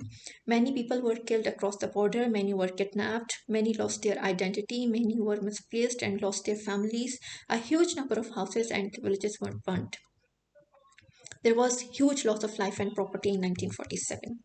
The riots during the partition of India were all on record, but all the recorded statistics failed to tell even the smallest part of the wickedness of the specific tragedy. These statistics do not describe that how women felt when the men of opposite community abducted them, not even when they threw themselves into the well. These statistics fail to tell us how people without any choice selected to live permanently either in India or Pakistan. And the reason was not of politics or religion, but the insecurity that they had from each other. And the most important thing that statistics fail to reflect is that how innocent people faced the identity crisis at the time of partition when people changed their identities due to looting and writing to save their lives and dignity of their women. The authors of Pakistan, India, and Bangladesh explored the consequences of partition in the form of their writing, poetry, short stories, novel films, and television series in all the major South Asian languages. But all of them have their own opinion and view regarding the event. There is different view among the people who experienced or recorded partition. Different strata of the society react differently towards partition. Some kept on blaming in view of many it's only the lack of responsibility. But despite all these, the most sufferer was the common man. Violence during partition affected the holy places' loss of human life in terms of killing, raping, abduction, and loss of property. It also produced mindless generation with torn identities. This violence gave a heart-touching plot to partition literature and made it an important focus of attention. This also made a knot between history and literature. Although in between Pakistan and India nothing is common, not even they have any racial and linguistic unity among them. Even the culture of the Muslims and of the Hindus are totally different, and it creates an unbridgeable gulf among the people of both communities. Most of the historical events related to partition were presented in the literature of that time. It truly depicted the trauma of the event. Either it was based on the themes of abduction, violence, migration, uprooting of people, or their rehabilitation. All the novels related to the partition are subjective based, all the stories reveal the true pain and emotions of the people. Through this type of literature, we can find the relation of historical events and fiction. The good standard writers express the feelings of others in such a manner that the readers imagine that the writers himself went through this feeling. On the other hand, a normal or average writer can only produce stereotype and artificial emotional responses. Hence, partition literature is comprised of some writing style, either it is written by the writers who witnessed this partition or the writers who heard about the savagery of the partition event. Such novelists have full advantage to give voice to the feelings and emotions of the people who go through the trauma of partition. There are many novel short stories and plays based on partition theme. Pinjar was Amrita Pritham's renowned novel, in which she created the outstanding character of Puru. In this novel, she tried to portray the extreme of existing fate which women must accept at any condition. In her novel, she also reveals the savagery and cruelty of human towards women during the violence of partition. Amrita Pritham in Pinjar also portrays the two aspects of partition. One is dislocation and other is violence. The story covers up the period of 1935 to 1947. Pinjar is the dark narrative of the abduction of women that occurred cross-religiously during partition. It is set on the division of India and Pakistan that revealing the horrified consequences on the woman even in the tense condition of that time. Amrita Pritham in this short novel brings agony and the pain of thousands of abducted young women and girls who went through this tragic event during 1947. Marriage, which is a social license to every woman, was dogma to her. For her love and intellectual being appear has much importance than the social sanction and its ritual. Therefore, her novel is the voice of the pain and anguish of such women. The name of the novel depicts the theme that deals with the pendulous soul bounded with chain, screaming for equality in this phallocentric era. This novel is her own experiences of partition. Her character Puru depicts the boundaries of patriarchal society and the limitations of territories. That how critically she accepted the reality that without her own choice she needs to stay in Pakistan. Indeed, it is the time when nationalism and territories were taken under the name of religious identity and then were brutally used. Amrita Pritham, through her protagonist, criticized the intermixing of religion with nation, and she also highlights the hypocrisy of patriarchal society, including the border issues challenges. Puru, a Hindu girl, is the protagonist of the story who got abducted by the Muslim man of neighboring village and how she chooses to stay in that area which became part of Pakistan. After abduction, her parents do not accept her and forces her to return to Rashid who was her abductor. This is a story of humiliation of a woman. The novel Pincher is a cry of the woman in the prose form against the social abuse and their changing fates that they need to accept at any condition. It was painful that they forcibly live with the individuals whom they do not know. For that purpose, sometimes they change their religion, they got rejected from their families, then even they marry him and have children from their abductors. Importantly, in Amrita's novel, Puro is not victimized on religious violence basis. Though she remains scared, Puro briefly accepts her new identification and lives her life accordingly. She remembers her past but tries to overcome it with the demands of new challenges. She offers herself as an example to those whose lives are minaced. Her story almost ends on a happy note. This novel is an influential source of a narrative as the story unveils the inner psychology of suppressed women is clearly reflected as the sky was colorless grey. Puro sat on her haunch with a sack spread beneath her feet. She was selling peas. She pressed open a pot and pushes out a row of peas with her finger. A slimy little slug stuck to her thumb. She felt as if she had stepped into a gas bowl. She ground her teeth, flicked off the slug, and rubbed her hand between her knees. Puro stared at the three heaps in front of her, the empty husk, the pods, and the pods she had shelled. She put her hand on her heart and stared off into space. She felt as if her body was a pea pod inside which she carried a slimy white caterpillar. Amrita in her novel represents thousands of women who at the time of war suffered the most, either in the form of raped, murdered, abduction, tortured, or died. Pincher not only talks about partition time, it reflects the scenario of India during partition time, that how women suffer. It portrays the period when women cannot raise their own voice. They must obey the patriarchal society. So in this way, they also got victim. Puro represents those women who are disowned by their close relations many times. Puro's parents refused to own her and asked her to go back from where she came, as it is now a moment of shame for them to accept her not even now but in the whole remaining life. Her father helplessly begs her that he has two more daughters who are still single. If he accepts her, then nobody will come to marry them. This shows the disgusting reality of this man-made society due to which parents who protect their child like a tender flower after such incidents feel ashamed even to accept them. Amrita Pritam has also lively sketched an incident during partition. Her another character, Laju, became victim of Muslim abductor due to which she loses her charm of living. When Puro saves her and gives her a hope by saying, "You will be sent back to your family," then Laju refuses to go back as she gets abducted and no one now will accept her. Puro convinces her that now situation is different. Everyone has undergone the same suffering of pain. People now understand the situation as it is more sensitive currently. But Puro cannot set her fate as she is setting Lajo's fate. But she is not mournful on that. She is enough more energetic and braver to take Lajo out from the hands of her abductors.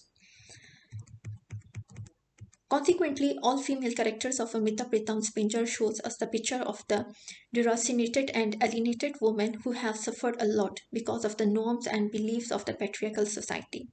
Tripuro Amrita wants to convey this message that a girl, whether Hindu or Muslim, after suffering reaches back to her home and is accepted warmly. Her soul has reached its destination. Amrita was delused by the destruction of women's life as they were dependent financially on their family's male members. The woman's fate is just like an object who has no feelings but needs to be handled delicately as we treat our precious articles. Amrita Pritam, to her character's emotions and tried to explain that the feelings which flourished in their heart was like the alien world, which could not exist in this world. This different type of feeling touches the heart of the readers. The way she portrays is her literary experiences. From all the experiences of her characters, we can move forward towards a simple life without creating any complications. In different cities of Punjab, many girls and women were abducted, kidnapped, or murdered. At that time, recovery of abducted women was at its peak. From different districts of West Punjab, women were recovered. Similarly, in many places, few Muslims abducted women were recovered and then handed over to the abductors again. The exchange process of abducted women was carried out from the parts of East Punjab to West Punjab and vice versa. Additionally, this was how the terrible circumstances were faced by the people of that time. Not only this, the unbearable pain was still with them. Even now, when they recall their loved ones who missed during the partition, until now they do not have any information about them. They try and tell their next generation about them. So these oral accounts tell us many things that we are not able to find in the paper sources. Sharifan is Manto's story, which depicts a true fate of women who suffered in the disaster of 1947 violation. Either they got abduction, raped, kidnapped, or killed in the name of unseen revenge. Sharifan is the same story of such woman. She is Qasim's daughter. The story is about the sufferings of riots. When Qasim returns home one day, he finds his wife and daughter lying dead while he saw nude body of his daughter. He lost his conscience and rushes out with an axe.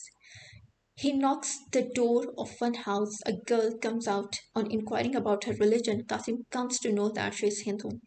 He loses his temper and jumps on her like a wild beast, throwing eggs on the side.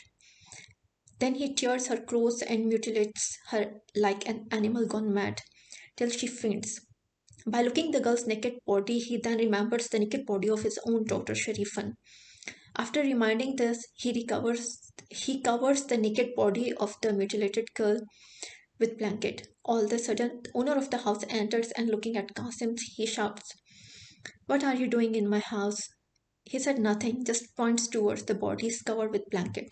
Then he pulled off the blanket. He is in shock. The sword from his hand fell down. He rushes out from his house by calling the name of his daughter, Bimla, Bimla. Readers can imagine what will happen in the result. A cycle moves on, and in the name of revenge, equated girls and women were raped and murdered without committing any fault.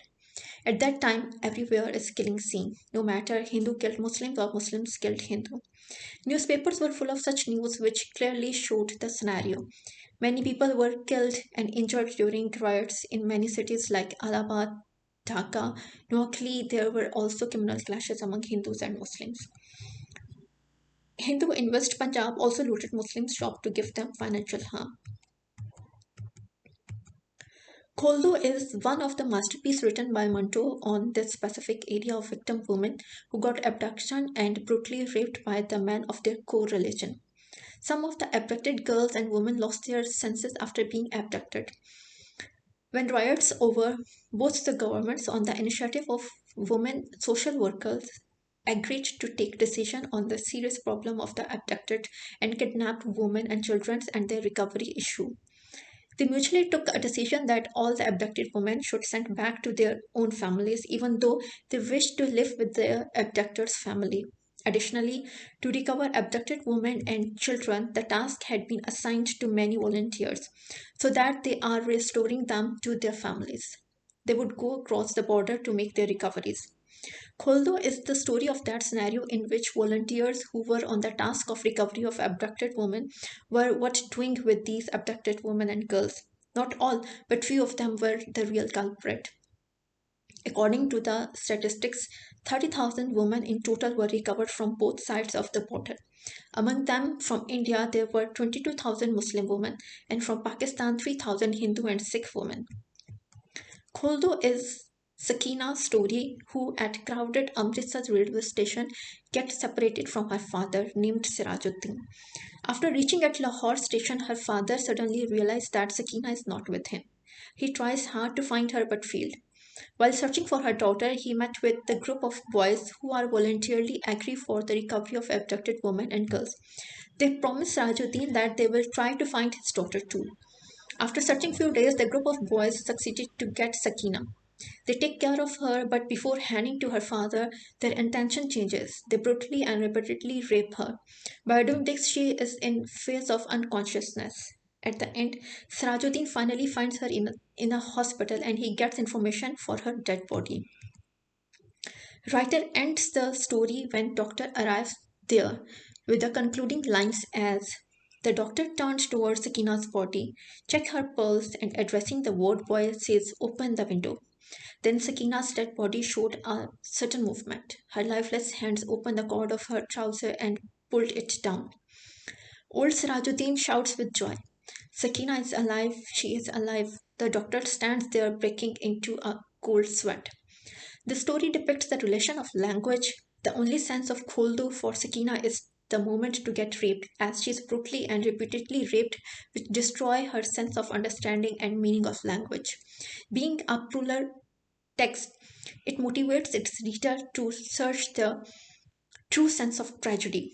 It is difficult to understand in one side that what writer wants to convey by the two prominent moments of the story.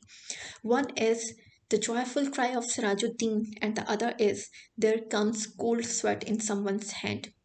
To get proper symbol approach of Kholdo, we need to get her the characters' voices and to understand the silence that exists in between the lines.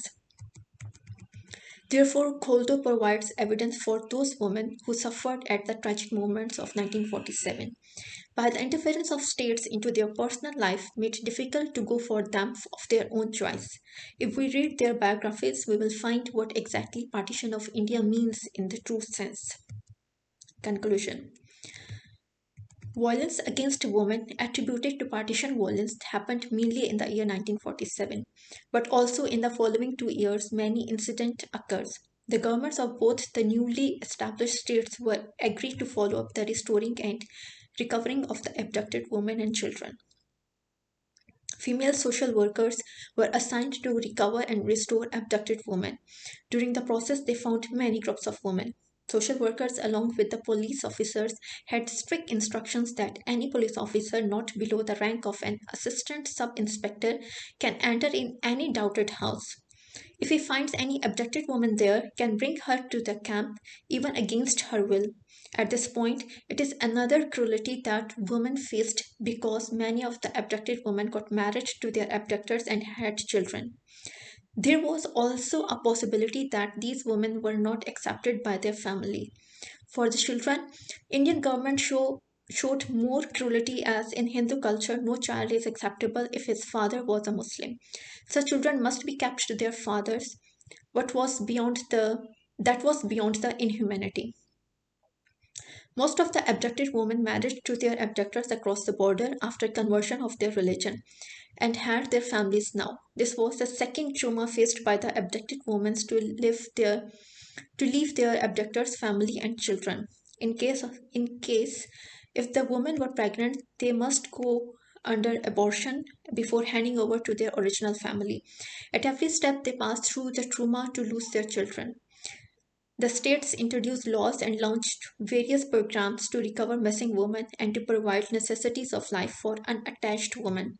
The body of women were considered as state affairs, not their personal one. They had no choice of their own will other than to accept the order governed by the state.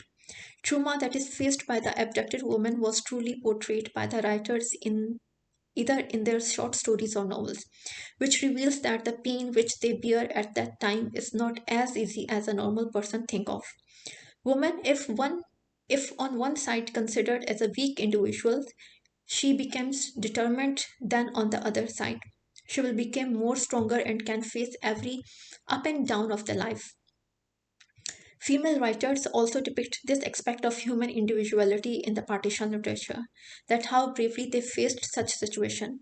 Women of that time were not allowed to raise their voices for their rights. They were not considered as independent as the women of the modern world now, but still they proved themselves that they can change, that they can manage things shoulder to shoulder of a man. Thank you. Thank you, Lubna Akram. Our next speaker is Masooma Zafar, who is the faculty member of the Department of History at the Institute of History, Government College University, Lahore. Her paper is titled Women, Violence and the Partition of India. Her presentation is based on the feminist perspective in the historiography of the partition of India and the narratives that it provided related to the experiences of the women of that time. My presentation is based on the feminist perspective in the historiography of the partition of India and the narratives it provided related to the experiences of the women. Partition of India is undoubtedly the most significant events of the 20th century South Asia, which continues to remain relevant in the present times. Hundreds of thousands of South Asian women experienced multiple forms of gendered and sexual violence during the partition. The shift of partition historiography from high politics to the human dimension of the lived experiences of the people who have gone through the whole process of displacement is due to the emergence of subaltern school of thought, oral sources, and literary representation rather than the conventional histories provided an essential key to understanding the emotional and physical experiences of 1947, providing evidences to the impacts of partition on everyday lives. The most significant initial achievement resulted from the work of feminist writers during the 1980s. The work started to emerge, focusing and highlighting the experiences of women as the chief sufferers, sexual objects, communal commodities, and patriarchal property by the both nation states and their relations. The presentation tracks the cultural negotiation of this violence through the historical writings and uncovers its impact on the narratives of the national belonging invented by and for women as citizens and refugees in post-colonial South Asia. The work of Urvashi Butalia, The Other Side of Silence, Voices from the Partition of India, has been influential in drawing the attention to the differential history of women's experience during the partition. Recovering the oral testimonies of the women who witnessed and experienced the forced migration and violence, they have revealed that the complex disposition, psychic and material state-supported and familial accounts that marked women experience in 1947. Butalia focuses on the partition of Punjab and uncovers the traumatic oral hidden histories of mass rape, abduction and state recovery of the women and children. To make visible the trauma, anguish and pain, the ambivalence that marked the lived experience of partition, exploring abducted women's experience in the late 40s and early 50s. There were two forms of gender-based violence described by the Ritu Menon and Kamla Bhasin in their work Borders and Boundaries, Women in India's Partition. They pointed out the notion of honor in the sexual and gendered violence that prevailed during the partition.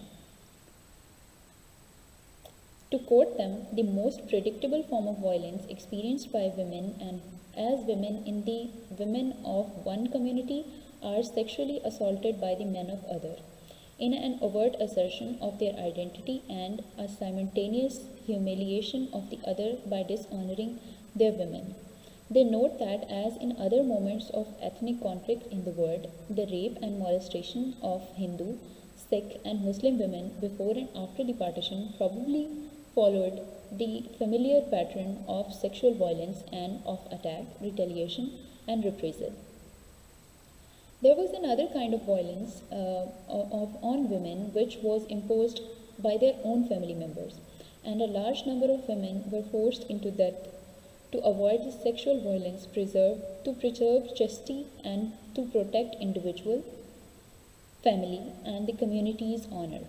Partition validated the action of violence against the women by their own family members, known as honor killings. This was justified as the preemptive action to preserve the modesty of the women.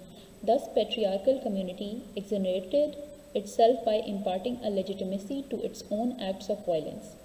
In many cases, women took their lives by jumping into the nearest well or setting themselves ablaze, individually or in groups, that could be made up of either all of the women in a family, the younger women, and children. The notion of honor had made the women vulnerable, and this notion was termed as the primary cause of violence on them. Sangeeta Daya, in her work Violent Belonging, Partition, Gendered and National Culture in Post-Colonial South Asia, Sangeeta Ray, in her work Engendering India, Women and Nation in Colonial and Post-Colonial Narratives, Rituparna Roy, in her work Women During the Partition, Victim and Agent, argue that each one of the violent acts has a specific symbolic meaning and the physical consequences, and all of them treat women's bodies as the territory to be conquered, claimed, or marked by assailant. Some acts are stimulus or continuous. They may begin with the stripping and culminating in raping, branding, or tattooing. They may take place in public, marketplace, mosques, temples, or gurdwaras, the later two signifying the stimulus violation of the women's and sacred spaces, or privately but with the families as the witness.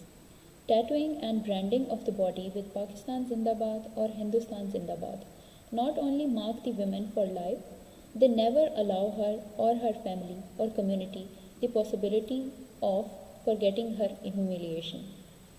In the context of partition, it engraved the division of India into India and Pakistan on the women of both religious communities in a way that they become the respective countries indelibly imprinted by the other. Moreover, marking the body with symbols like crescent moon or trident makes the sexual appropriation of the women permanent. It symbolically extends this violation to the future generation, who are thus metaphorically stigmatized. The Commission and the Association of National Honor with Women. The notion of honor, which was attached with the females during the whole process of displacement, continues to stay with them as both the states, India and Pakistan, decided to start the process of recovery of missing females in the aftermath of partition. The government of India and Pakistan were flooded with the complaints by the relatives of missing women looking to recover them, either through government, military, or voluntarily effort. Recognizing the enormity of the problem, the two governments entered into an inter-dominion agreement in November 1947 to recover as many women as speedily as possible from each country and restore them to their families. Both the governments started preparing the records of the abducted and missing women on both sides of the border. The official estimate of the number of abducted women was placed at 50,000 Muslim women in India and 33,000 Hindu and Sikh women in Pakistan.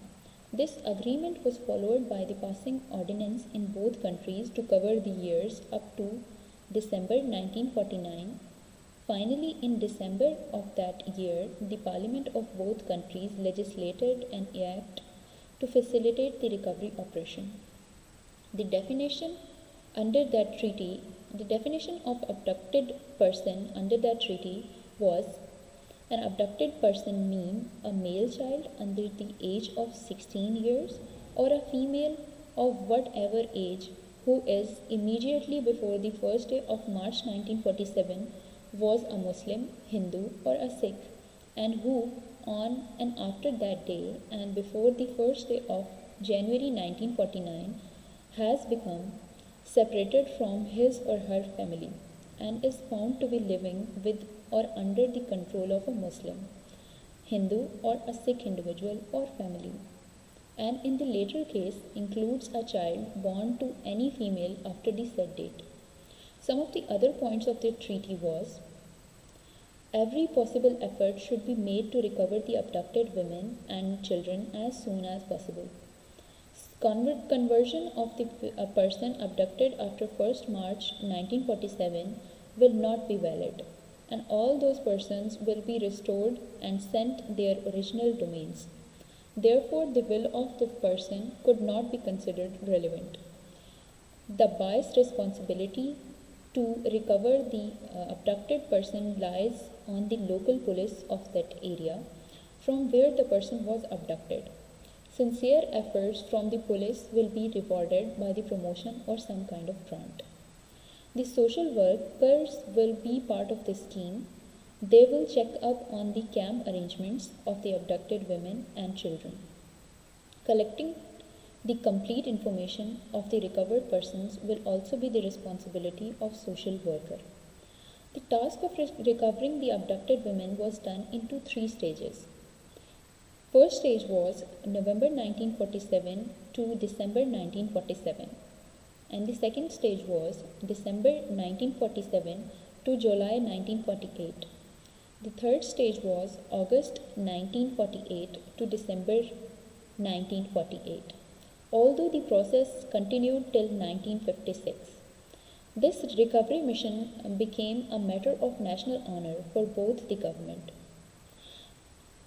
and reinstating this recovery mission became a matter of national honor for both of the government, and reinstating women were considered as the instigation of state honor. The material, symbolic and political significance of the abduction of women was not lost either on the women themselves and the families, on communities or leaders and governments. Special tribunals were established to make the decision regarding the procedure to be followed in case of abductees had adjusted, and the mission became a matter of national honor for both of the government, and reinstating women were considered as the instigation of the state honor. The material, symbolic and political significance of the abduction of women was not lost either on the women themselves and their families or communities, on leaders and governments. Special tribunals were established to make the decision regarding the procedure to be followed in the case of the abductees had adjusted and reconciled to their environment and were unwilling to return to their kith and kin. Unrestrained powers are given to this tribunal deciding the recovery cases. The verdict given by the tribunal was deemed final and could not be challenged in court. The will of the abducted women was not important. Urvashi Batalia shows how women were denied the basic right, which is every citizen's right to choose where they wish to live once they were recovered by the state operation of both countries. Menon and Hussain's analysis valuably uncovers the ideological and material violence of the state response towards women who experienced ethnic violence and displacement during partition. Approximately 30,000 Muslim, Hindu and Sikh women were recovered by the both countries over an 8-year period. The total number of Muslim women recovered were significantly higher, 20,728 against 9,032 Hindu and Sikh females. Although most of the recoveries were carried out between 1947 to 1950, women were being returned to the two countries as late as 1956. and the act was renewed in India and Pakistan every year till 1956, when it was allowed to lapse. Recoveries were more or less abandoned in the 2 or 3 years before this. Throughout the process of forced migration to the recovery of women, the notion of honor remained with them. How partition's gendered violence was often linked to the discourses of communal and national honor. The women were symbolically constructed as bearer of communal and national honor in this period. Communal violence against women constituted symbolic violence to that honor, both in state discourse as well as in first-person accounts from this time. From the range of sexual violence women experienced during partition: stripping, parading, naked, mutilating, disfiguring, tattooing, or branding the body with triumphal slogans, knifing open the womb, raping, of course, killing fetuses. Menon and Bhasin argue that women's sexuality symbolizes manhood. How partition's gendered violence was often linked to honor. The women were symbolically constructed as bearer of communal and national honor in this period. Communal violence against women constituted symbolic violence to that honor, both in state discourse as well as in first-person accounts from this time. From the range of sexual violence women experienced during the partition: stripping, parading naked, mutilating and disfiguring, tattooing or branding the body with triumphal slogans, knifing open the womb, raping, killing fetuses. Menon and Bhasin argues that women's sexuality symbolizes manhood. Its discretion is the matter of such shame and dishonor that it has to be avenged. Further, they argue that the particular act of physical violence engraved the division of India into India and Pakistan on the women of both religious communities in a way that they become the respective countries indelibly imprinted by the others. Now moving to the conclusion, women were seen as a small part of the whole episode of partition, who did not seem to have distinctive experience of their own and who simply followed their men's command, succumbing to them in order to save the honor of their communities.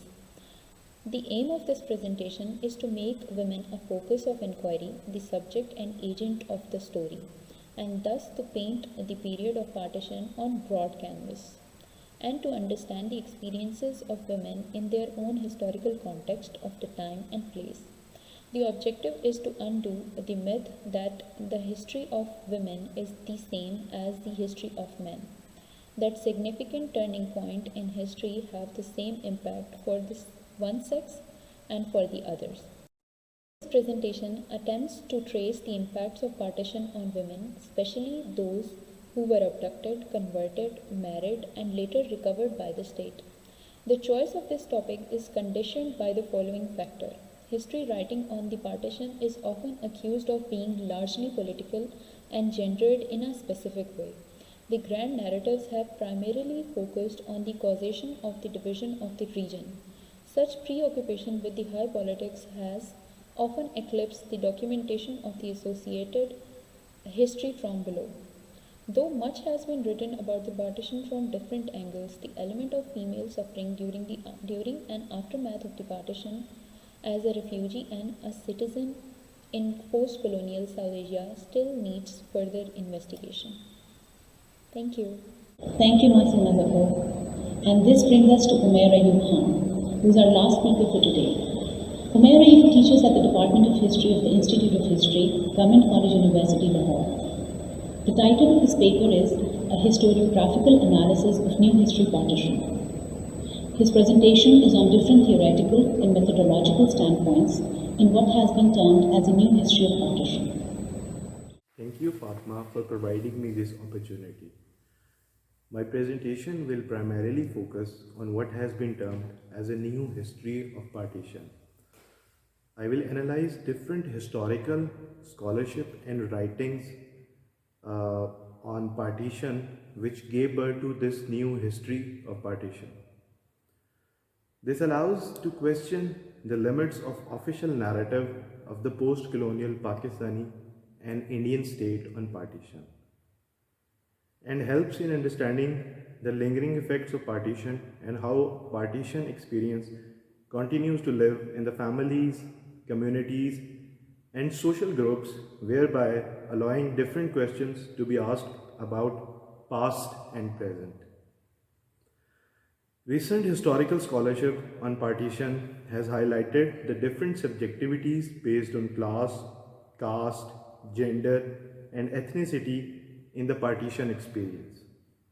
These different subjectivities and inherently differential experience of partition has been termed as a new history of partition, in which partition has largely been discussed with human dimension approach. In this new history of partition, different methodological and theoretical insights have been borrowed by historians from other disciplines like anthropology, cultural studies, memory studies, and sociology. This has not only expanded the sources on partition, but also created a large body of informal archives. In 2019, Chris Moffat wrote a book, India's Revolutionary Inheritance, Politics, and the Promise of Bhagat Singh. This book is interesting as it probes the question of afterlives and their role for present political struggle in the given present. Through the figure of Bhagat Singh, Chris Moffat tries to challenge the present and invites its readers to imagine alternative ways of doing politics. Similarly, Wazira Fazila, in her groundbreaking work, The Long Partition and the Making of Modern South Asia, also has shown similar concerns and studies partition from the perspective of divided families to show that the afterlives of partition are a burden on post-colonial India and Pakistan. The very term long partition in her work involves that partition which caused mass killing and displacement continues to haunt the present of the both Pakistani and Indian nation state. Anjali Gera Roy, in her recent work, Memories and the Post-Memories of the Partition of India, examines the tangible and intangible violence and its impact on the memories and post-memories on the Hindus and Sikh survivors from West Pakistan. Her work is based on the intersection of history, memory, and narrative. Pallavi Chakrabarti in her work explains the changing shape of the partition archives from official contemporary documents to historiography and more contemporary feminist interventions. Chakrabarti offers a reminder of how the limits of the archive mark the limit of our own understanding of 1947, and without incorporating the insights from other disciplines, historians of modern South Asia cannot grasp the multiplicity of partition sites, differential experiences for communities, and the many realities of partition. Here I would like to discuss events and trends in 1940s which brought this new history of partition. High politics approach is related to how and why partition happened, in which a large section of historiography has focused on explaining the events around 1947 from the perspective of great personalities like Gandhi, Jinnah, Nehru, and Mountbatten. High politics approach glorifies the constitutional political decision making by political leaders, whereby marginalizing the lived experience of the people. This new history of partition, which emerged in the late 80s, has focused more on human dimension rather than focusing on the high politics approach. David Gilmartin considered 1980s as watershed in partition studies. He links rise of Hindu nationalism, Zia's Islamization process in Pakistan, 1984 riots in India, and Iranian Revolution as key events which brought a new historical focus in which present was not merely imagined as culminating in the future on its own as it was promised by modernity.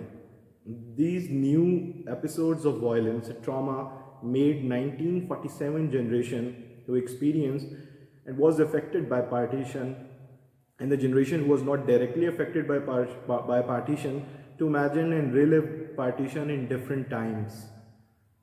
These events informed the historical sensibility of young researchers and scholars, and a new interpretation of partition started to take place.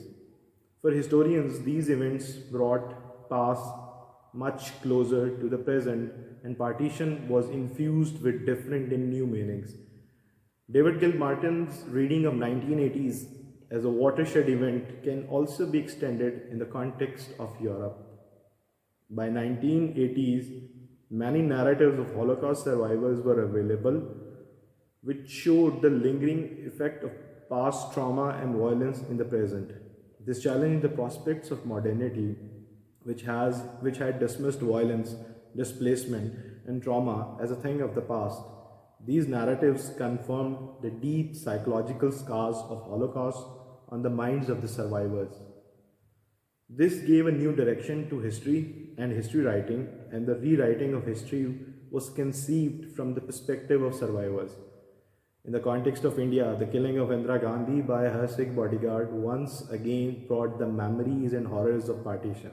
Violence and partition became alive for the generation who only had listened to the stories of violence and mass killing from their parents and grandparents. That generation realized that partition cannot be left as a mere thing of the past, but it continues to erupt at different places and times. These broader trends and events in 1980s brought a new interpretation of history, because of which teleological scope of history writing, along with colonial understanding of linear progression of history, of historical time, came under criticism.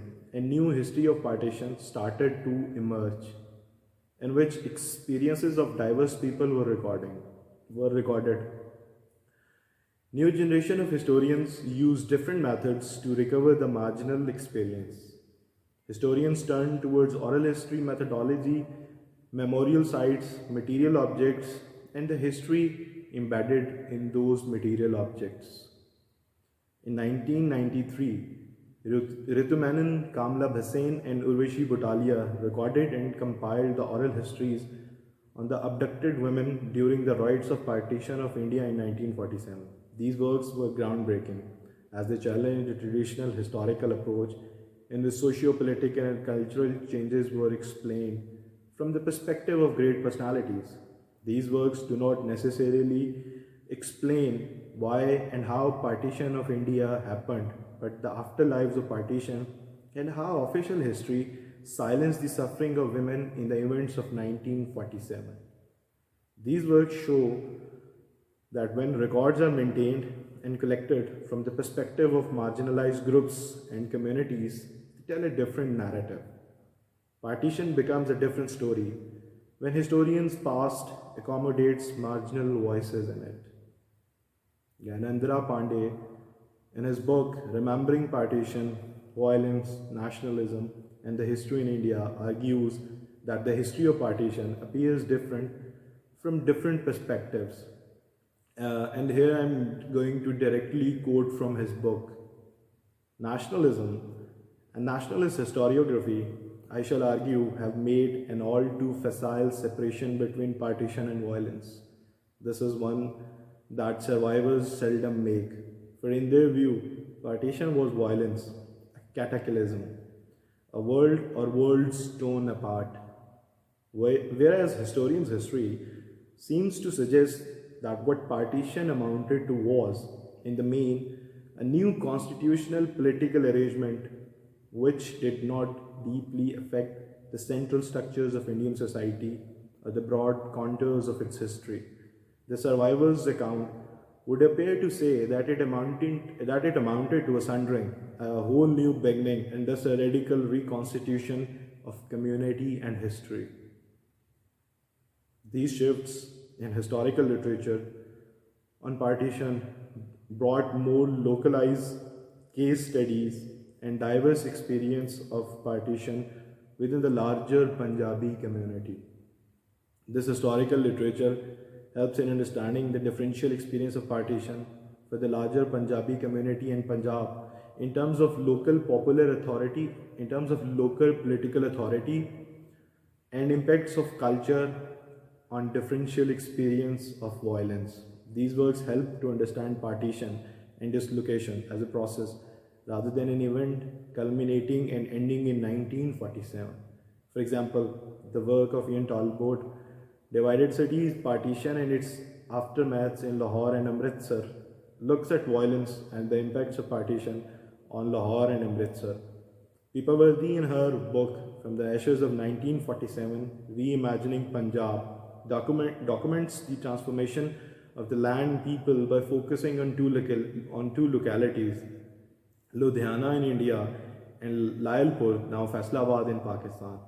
Ilyas Chatta's work, Partition and Locality, Violence, Migration and Development in Gujranwala and Sialkot from 1947 to 1961, helps to understand the socio-economic development of Gujranwala and Sialkot from the perspective of migrant community.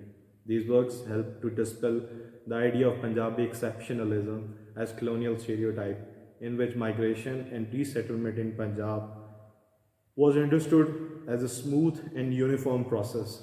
The work of Nayyar Abbas on Canal Colony area in the West Punjab, by taking Toba Tek Singh as a case study, examine the socio-economic, the impact of socio-economic rehabilitation of refugees. And he further takes the partition studies to tehsil and town level, understanding of which gave us a good understanding of the complex process of migration and rehabilitation of the refugees. Ravinder Kaur, in her work Since 1947, Partition Narratives Among Punjabi Migrants of Delhi, argues that partition continues to shape the Punjabi community's past and present. Through her case study of Lajpat Nagar, primarily a locality of Punjabi migrants who moved to Delhi as a result of forced migration from present-day Khyber Pakhtunkhwa and West Punjab in Pakistan, she highlights that partition continues to move from one generation to another generation as a living monument. These living monuments and the transfer of the past trauma from one generation to other question the official history of partition of modern Indian state. Amber Heather Abbas, in her book Partition's First Generation, Space, Place and Identity in Muslim South Asia, is based on the archives of oral history narratives of Aligarh Muslim University students. This book has oriented its investigation to the former student of 1940s and 1950s whose young lives were shaped by the experience of partition. The narrative of the students tell a very different story of partition as compared to the history of decolonization and independence often told by both Indian and Pakistani state. The memories of the students say that partition changed familiar places and spaces to unfamiliar places and spaces often marked with fear and uncertainty. Aligarh University has been celebrated as a place which played a pivotal role in the Pakistan movement in the official history discourse of Pakistani state, that this study provides a counter discourse to that official history and creates ruptures in the state narrative. Through these ruptures, we see a new way of looking at subcontinent's independence, which allows historians to broaden their scope of inquiry and allows the history of multiple meanings and realities of partition. With the focus on human dimension, partition studies have expanded and the figure of refugee became an important site through which questions have been raised regarding belonging, identity, and citizenship. The binary of the refugee and citizen has allowed historians to look at the ways through which post-colonial Indian and Pakistani state engaged in the process of refugee rehabilitation and nation building. Through this rehabilitation and nation building discourse, historians have been able to shift their focus from Punjab dominated studies to other parts of subcontinent. The works of Sara Ansari and Wazira Fazila is important in this regard, as they tend to move away from the Punjab centric focus and study the impact of partition in other areas of Sindh, in other areas of subcontinent like Sindh and Delhi. Udatti Sen, in her work Citizen Refugee Forging the Indian Nation State After Partition, has highlighted the different subjectivities based on class, caste, gender, and ethnicity in the rehabilitation process. It helps to understand the question of her work helps to understand the question of post-colonial governmentality in a transitional state like India. Joya Chatterjee and Yasmin Khan approaches partition from a global perspective, drawing comparisons with the Holocaust in Europe. They suggest comparisons with other new polities produced by great partitions of the 20th century in Europe, Asia, and Africa, and with other mass migrations brought about by partitions. Now I am going to present my conclusion. Partition historiography has evolved from high politics approach to human dimension approach. This approach has brought the lived experience of the people as a central concern for the historians to show that how partition cannot only be confined to the year 1947. Rather, partition started to create a new history, and this new history is not possible to document through official sources. Rather, informal archives, oral history methods, visits to memory sites constitute the interdisciplinary domain to study partition. Post-colonial India and Pakistan tried to give a closure to the narratives of violence and displacement, but the families and different social groups which were affected by the partition constantly cite partition, a central theme of identity, negotiation, and articulation. Thank you so much. And this brings us to the end of our virtual conference on the partition of India and settlement. We are very grateful to our speakers and look forward to having them again very soon in one of our next conferences. And I especially thank our audience for taking out time for us. Please do join us in our next conferences as well. Goodbye.